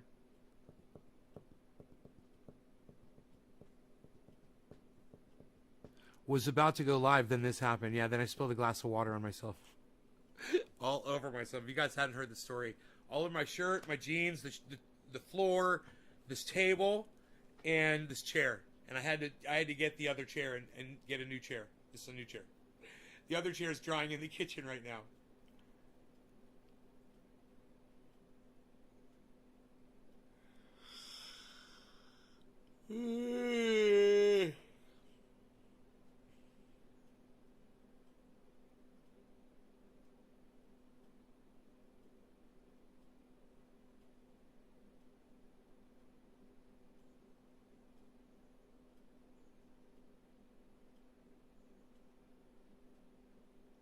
My God, I'm fucking hungry. It's about time I can start eating.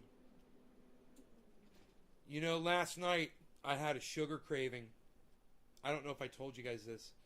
So instead, and I think it was this last night or the night before, I literally went through my freezer to see if I could find ice cream, and I couldn't find any. So I grabbed a pickle. I ate a single pickle, and then I had a piece of celery, and I had a bite of celery, and I put a drop of salad dressing of balsamic vinaigrette on each bite. One drop. It was delicious. It was fantastic. And then I went down in the grow and I worked for 2 hours. And I got that grow kicking some ass. What, son? I spend way too much time on this live stream. I love you guys. Listen, I can't believe so many of you guys are watching the show. It's been pretty solid, man, last few days. And I just want to say thank you. I know I was screaming at the beginning of this one, man. I hope that doesn't ruin it for me. Sometimes I do that, man. I don't know. Maybe I could stop. I don't know. Maybe the more testosterone that builds up in my body from, you know, just exercising, working out, and eating better and all that shit, maybe it'll make me more ferocious, man. I don't want to be like that.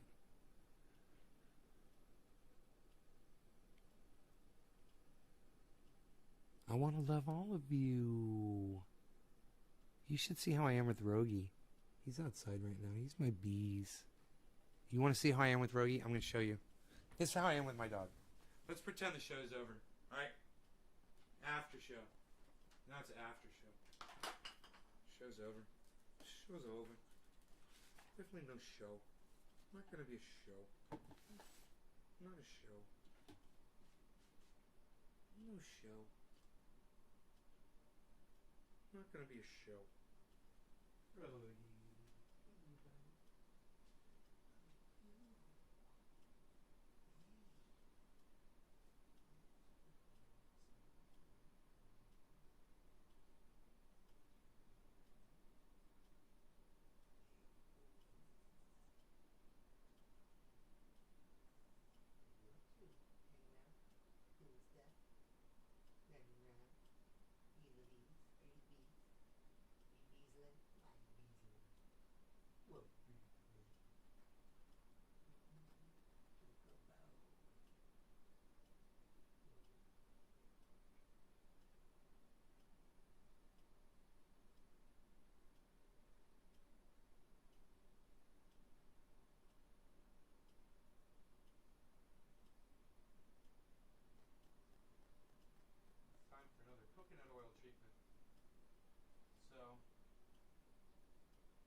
those of you guys who have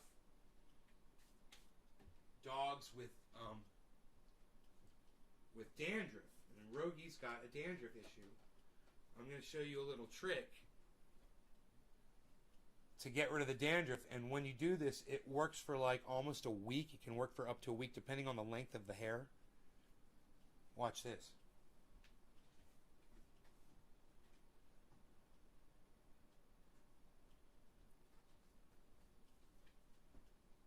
You get you a big thing of coconut oil, right? And put your hand in here and get a nice scoop.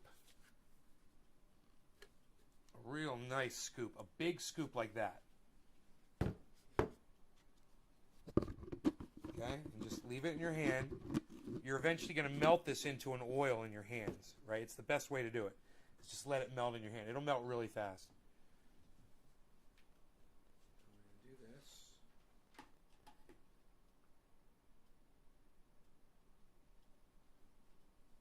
Okay.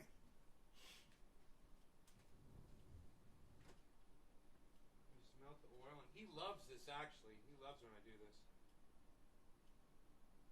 You could press your hands together to melt it faster.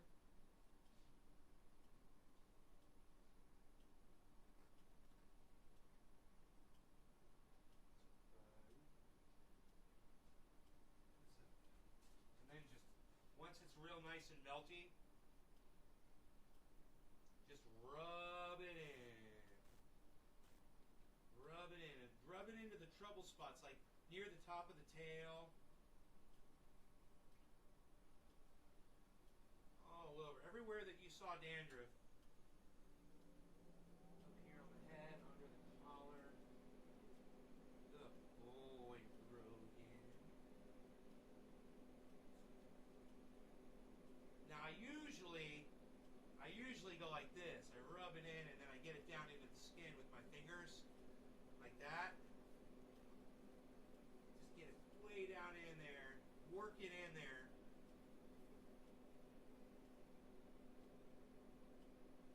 And man, he likes it, number one. And number two, he won't have dandruff for a whole freaking week.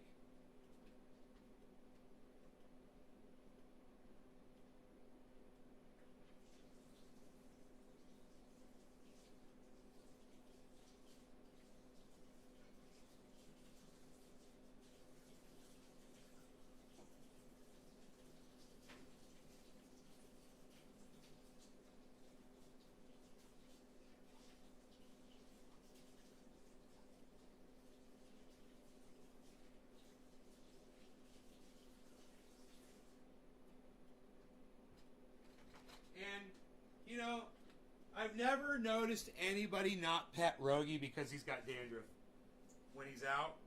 But it certainly does make it more pleasant for people, and it's more comfortable for the dog. You know?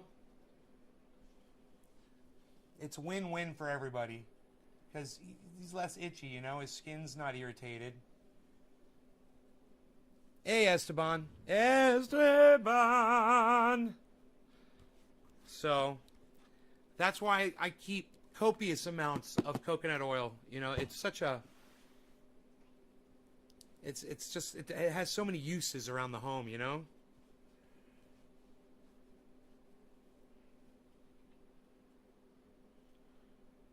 Cafefe? Oh, yeah. Mm-hmm. I'm still here because I got coffee. Did I do my third set? I didn't even do really the second set, did I? You gotta look forward. See, if I look to the side, then I fuck up and I'll hurt my neck.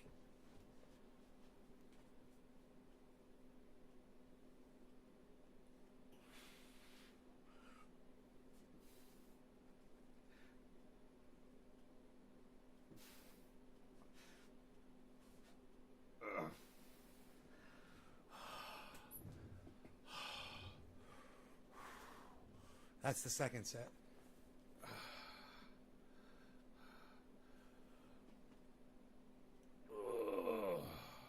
Almost, man. I'm going to keep working on it. I'm going to keep working on them muscles, man.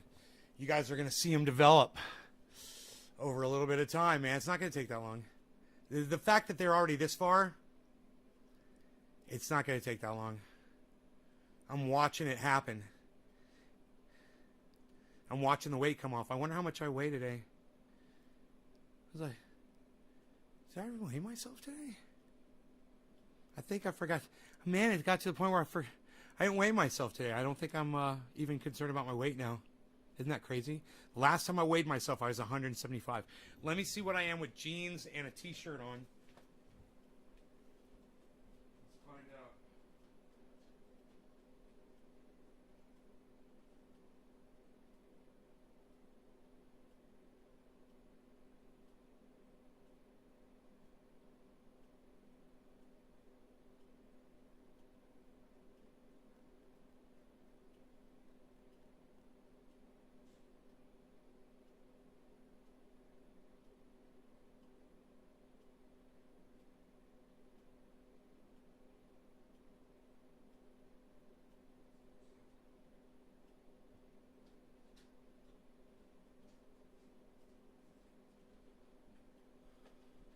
Man, I'm 177 on my scale with the clothes on.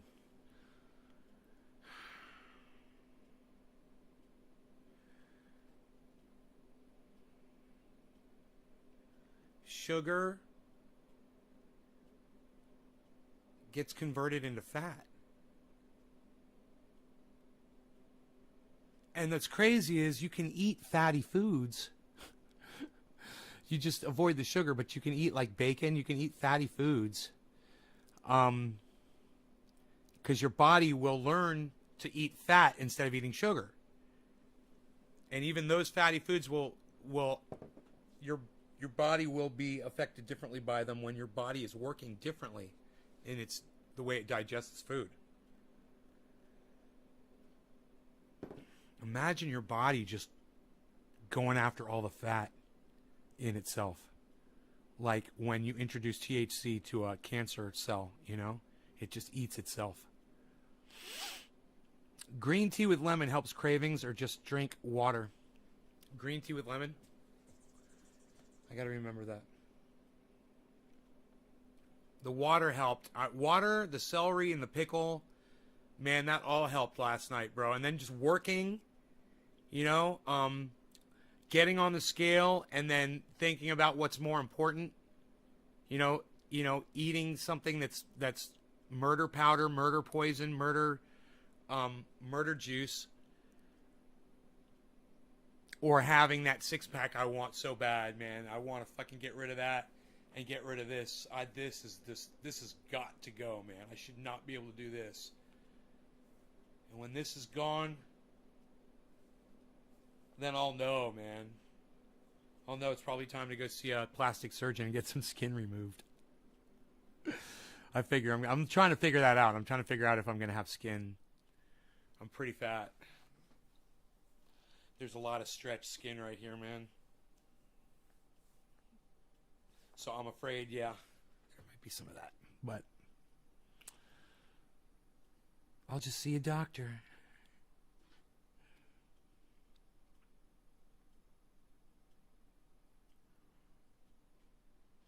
You've learned a lot about food from this show. DC Fishing, thank you. I've learned a lot about all of this stuff from you guys too, man. Just from feedback from the audience. And watching these YouTube videos, man. That Dr. Berg guy, man, he's changed my life, man. I listen to him. You know why? Because when he's talking to you and you're looking at him, you're looking at his body, and his body is a perfect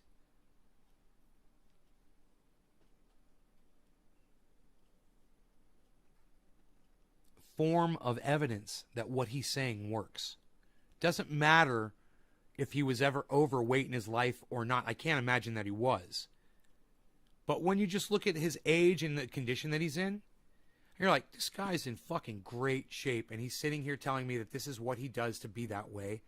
And it's just the most fucking believable thing. My mom says he's crazy. 4 eggs a day? That's crazy. Don't do that. Do I swim?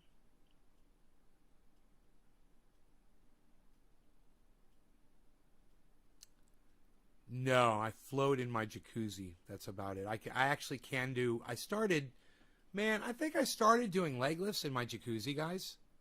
I think that was the first place I started my... Because I don't think I could really do them at first. But I was in the water, and I would lift my legs in the water, and I'd just see if I could get them out of the water a little bit, you know?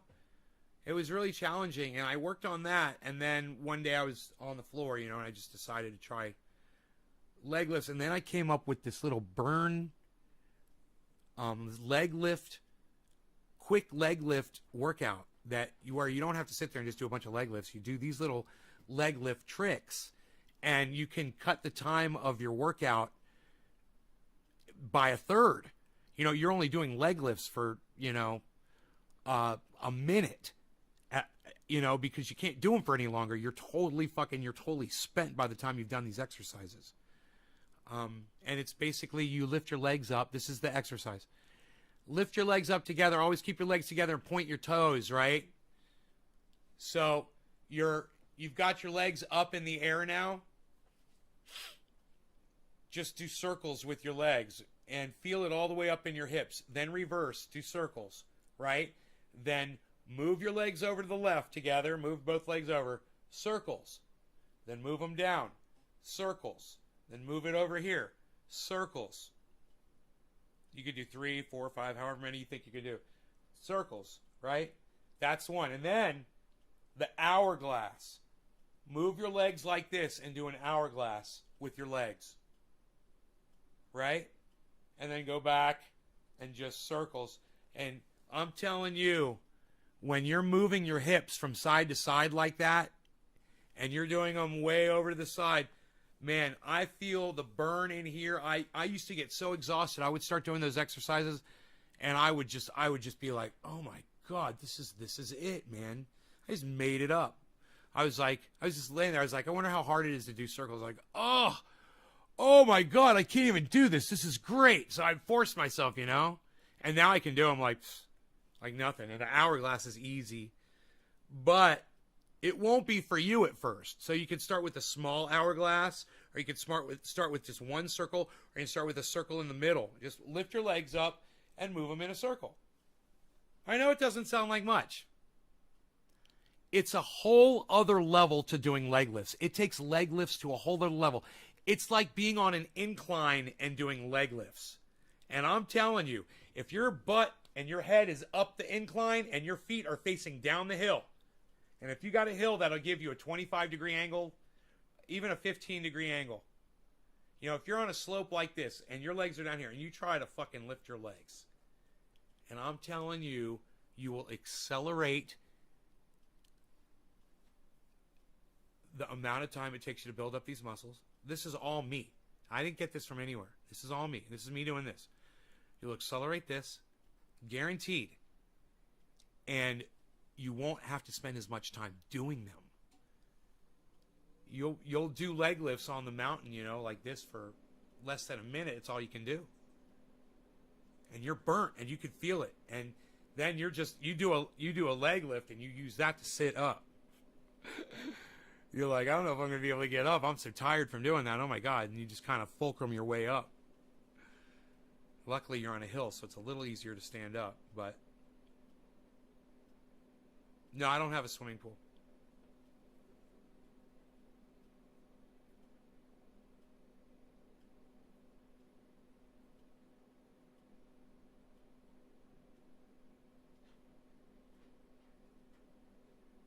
What's up, Beasley? Huh? Beasel's got something going on next to his eye, and it looks like mange. It looked like, I thought he had got, on his eye, has he been in contact with any other dirty dogs lately?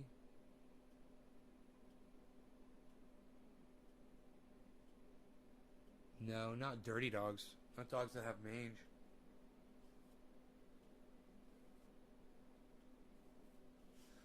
thought he got a scrape on his eye. But now it looks like it's gotten bigger, man. It looks like it might be something else. Maybe if I looked at it with a microscope, you know, or even if I just took a pic, got the video and zoomed in on his eye, I could tell. You know, on my camera.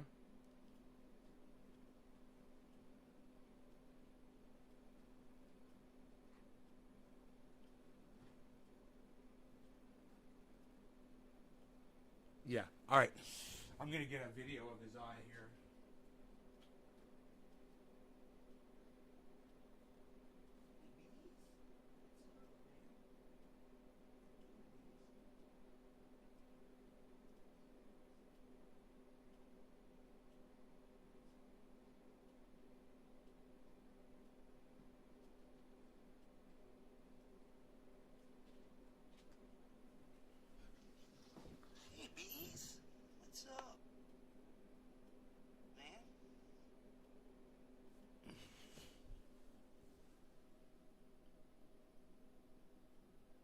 He's got such beautiful eyes. Look at him.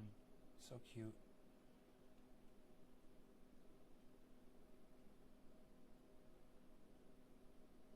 Look at that mark next to his eye. It's a little white there here.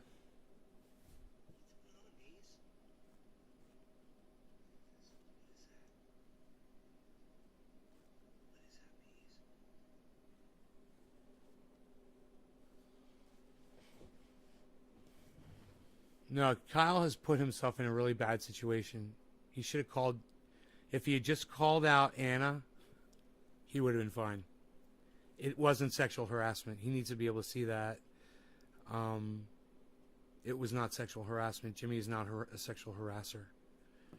I mean, and he made a really... And he knows that the Young Turks are pigs. Poor decision. Anyway... We've dropped in viewers a little bit, guys, so I'm going to go ahead and go. I'm going to use this as my out. Thank you guys so much for sticking with me. I still got coffee, man. I can't go anywhere. I still got coffee. I'm not going anywhere. I love you people. As long as I got my coffee, I love you. I like to drink my coffee with you. What can I say? So it looks like hair loss right there by his eye, but it looks like it's just kind of spread a little. But I don't see any actual mange. I mean, I don't see like a growth.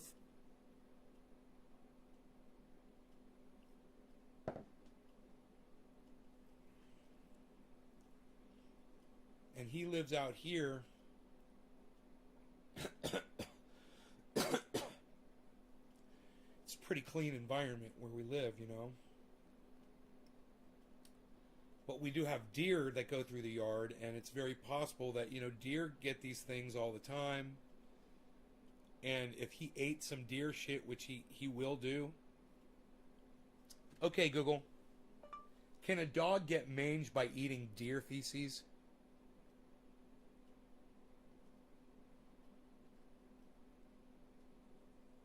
According to WAG, scientifically referred to as interspecific coprophagia, eating feces can lead to a variety of problems including stomach issues, internal parasites, and believe it or not, tooth decay. The good news is that you are not at risk if your dog decides to snack on deer poop. I'm not at risk. Good. Thank you. Good. So he's not going to get mange from eating deer pellets. You know, if he finds them, he fucking eats them. And rabbit pellets, bro, he goes out of his way to find rabbit droppings. I mean, deer, he could leave it, take it or leave it. He could take it or leave it. But rabbit, that's his fucking delicacy, man. That's his caviar. Rabbit balls. He's all into that shit.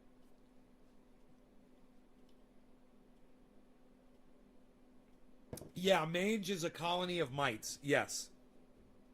They're very small. They group together very tightly. And they form a crust.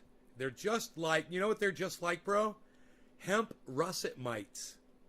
They do the exact same fucking thing. They form a mange kind of crust, orange, on the plant. Because they're all a bunch of little crabs. If you look at them with a microscope, it's actually kind of cool, bro.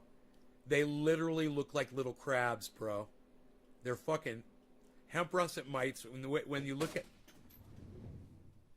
Cool. Everything's all right. I was like, the gun's back there. I got to make sure.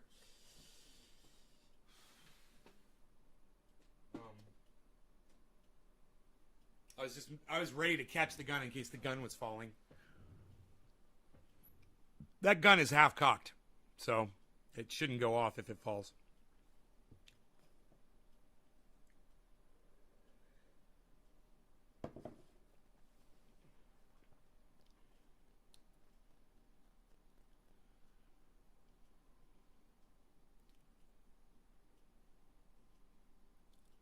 Exposed sounds less violent.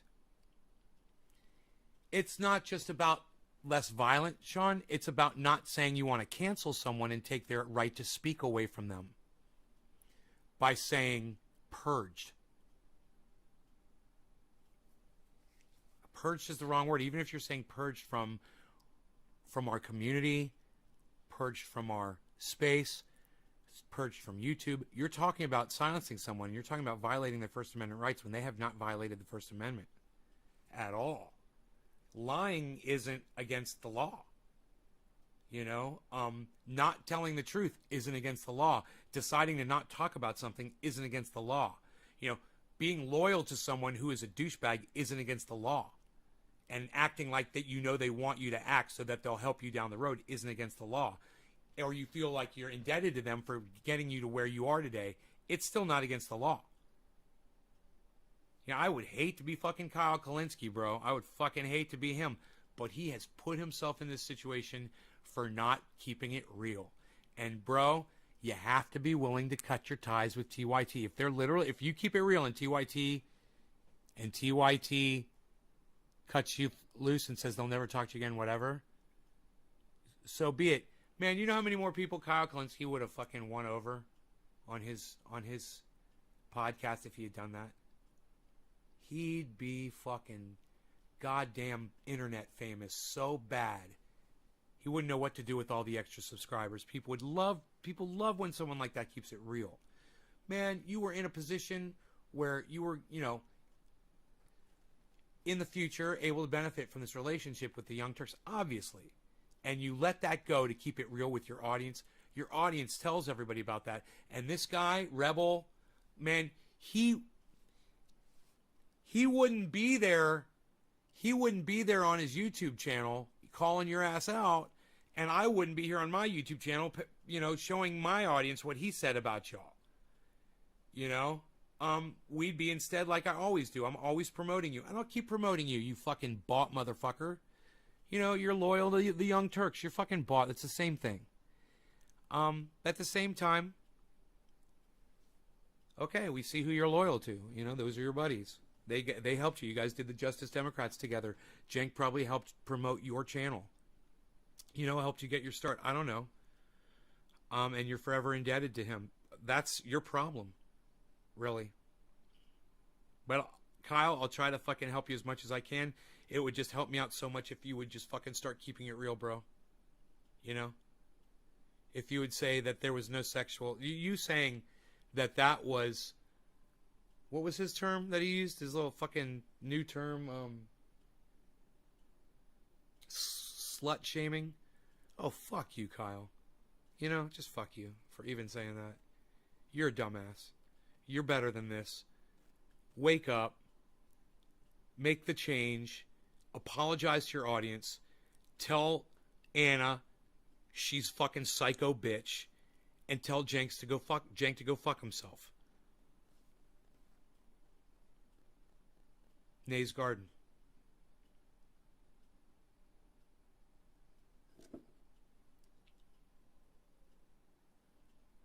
I got one more sip of this left, man. I got one more sip of my Cafefe left, man. It's all coming to an end. 3.5 hours, guys. 3.5 hour show. Of all content. The whole show. I'm working for y'all. No dog walks. No long bathroom breaks.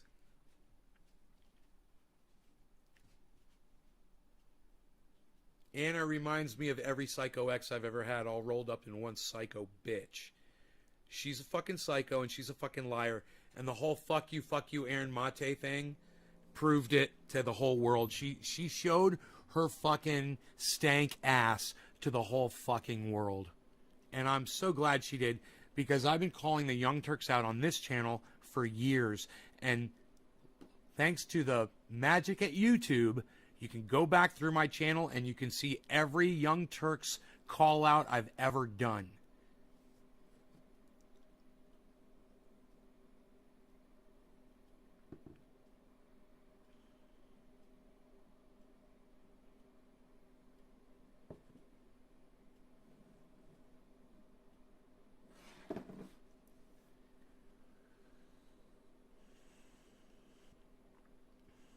I'm out of coffee.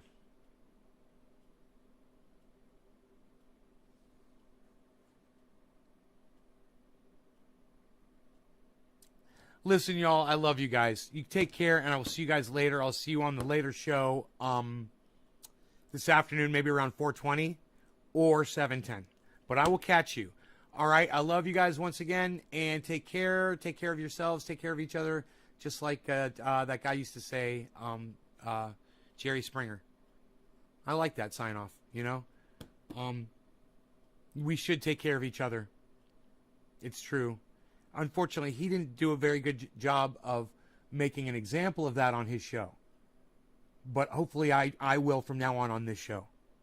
You know, he's like, do as I say, not as I do. I'm going to try to be like, do as I say and as I do. Let's take care of each other. Love you guys. 20 seconds of me waving goodbye. Bye, guys.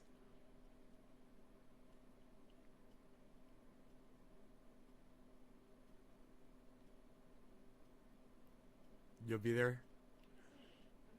Nobody's talking to the computer. The computer, it's talking to me. I don't know why.